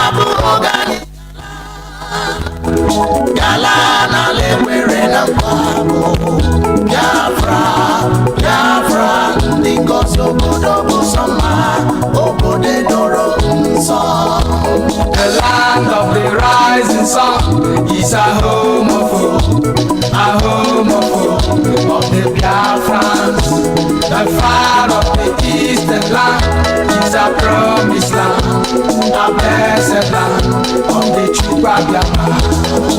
Ebeka unusi Biafra, Ebeka unusi Biafra, Gaimara Biafra, Kanebozo Gabiri, Gaimara Biafra, Kanebozo Gabiri, Biafra Gaden, Waboke, Anijala, Namama. Wana lemo kama na lombo wana jumo wasina Biafra na tago chukwu kike biama onye anyị nọ n'aka ya mere anyị ihe mara mma ugbu a bụ oge anyị jala n'ala nna m Biafra balọma ala chukwu gọziri ala mmanụ ahụ ala chukwu gọziri the rising sun mgbe mbuka kwuru okwu wesi n'oji ihe nwatakịrị o were aka ya elu agafụwa ya ụfụ wetuo ya maka na ọnọdụ ugo adịrọ n'igwe mma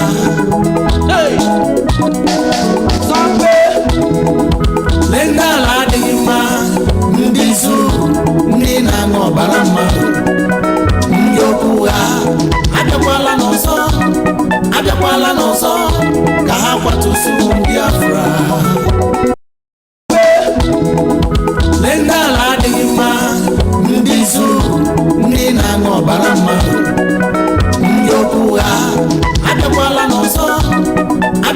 n'ọzọ ka ha kwatusu Biafra lee ndị ala adịghị mma ndị zuru ndị na-aṅụ ọbara mmadụ ndị okwu ha abịakwala n'ọzọ ka ha kwatusu Biafra lee ndị ala adịghị mma ndị zuru ndị na-aṅụ ọbara mmadụ ndị okwu ha abịakwala n'ọzọ ka ha kwatusu Biafra lee ndị ala adịghị mma ndị zuru ndị na-aṅụ ọbara mmadụ ndị okwu ha abịakwala n'ọzọ ka ha kwatusu Biafra lee ndị ala adịghị mma ndị zuru ndị na-aṅụ ọbara mmadụ ndị okwu ha abịakwala n'ọzọ ka ha kwatusu Biafra lee ndị ala adịghị mma ndị zuru ndị na-aṅụ ọbara mmadụ ndị okwu ha abịakwala n'ọzọ ka ha kwatusu Biafra lee ndị ala adịghị mma ndị zuru ndị na-aṅụ ọbara mmadụ ndị okwu ha abịakwala n'ọzọ ka ha kwatusu Biafra lee ndị ala adịghị mma ndị zuru ndị na-aṅụ ọbara mmadụ ndị okwu ha abịakwala n'ọzọ ka ha kwatusu Biafra lee ndị ala adịghị mma ndị zuru ndị na-aṅụ ọbara mmadụ ndị okwu ha abịakwala n'ọzọ ka ha kwatusu Biafra lee ndị ala adịghị mma ndị zuru ndị na-aṅụ ọbara mmadụ ndị okwu ha abịakwala n'ọzọ ka ha kwatusu Biafra lee ndị ala adịghị mma ndị zuru ndị na-aṅụ ọbara mmadụ ndị okwu ha abịakwala n'ọzọ ka ha kwatusu Biafra lee ndị ala adịghị mma ndị zuru ndị na-aṅụ ọbara mmadụ ndị okwu ha abịakwala n'ọzọ ka ha kwatusu Biafra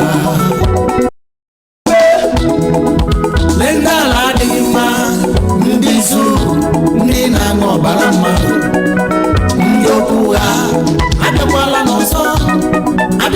n'ọzọ ka ha kwatusu Biafra.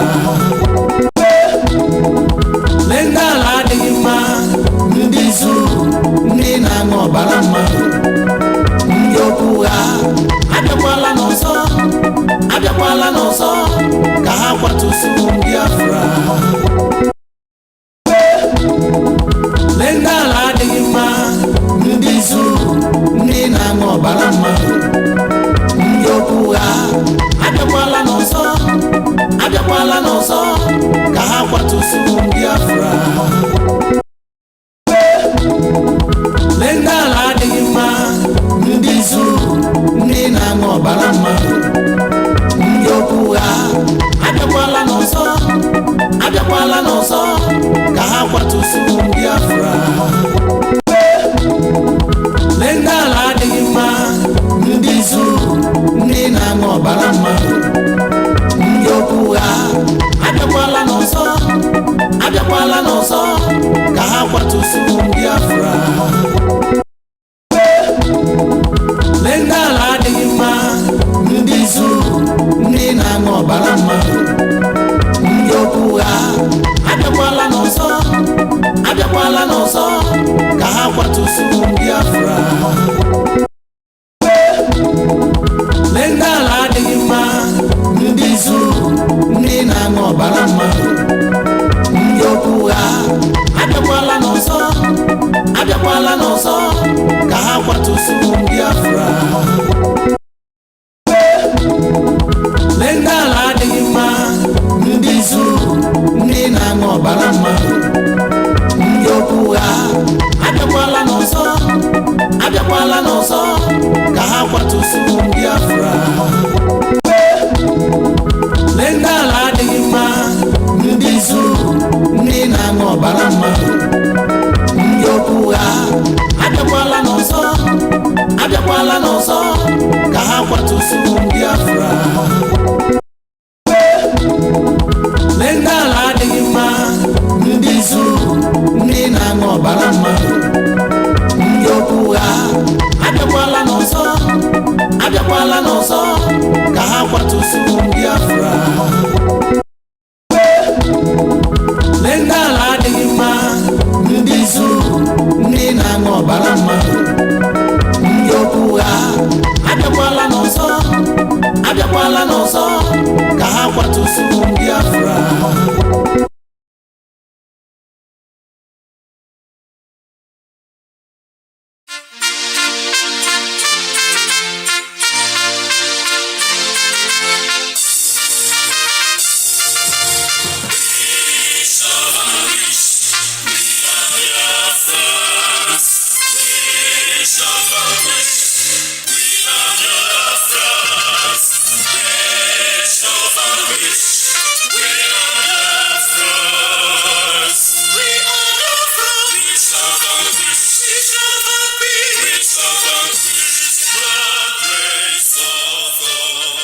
Buried for 50 years, Britain and BBC shameful role in the Biafran war. Under the camera lens of BBC, 1 million children starved to death, women raped, pregnant women killed, their stomach slit open, and unborn babies removed and slaughtered right before BBC camera lens. And all this was done by Fulani terrorist government of Nigeria. 50 years later, BBC is trying to rewrite history. They are now calling the victim of genocide the killers. And BBC, an accomplice of genocide against Biafran people, is now called a saint. IPOB, the indigenous people of Biafra, under the leadership of indefatigable Mazi Nnamdi Kanu, we are back to set the record straight. And now we are taking the battle to the doorstep of BBC, British Broadcasting Corporation. Biafra worldwide phone call campaign alerts. Now listen, be polite when you call BBC and use the following prompt.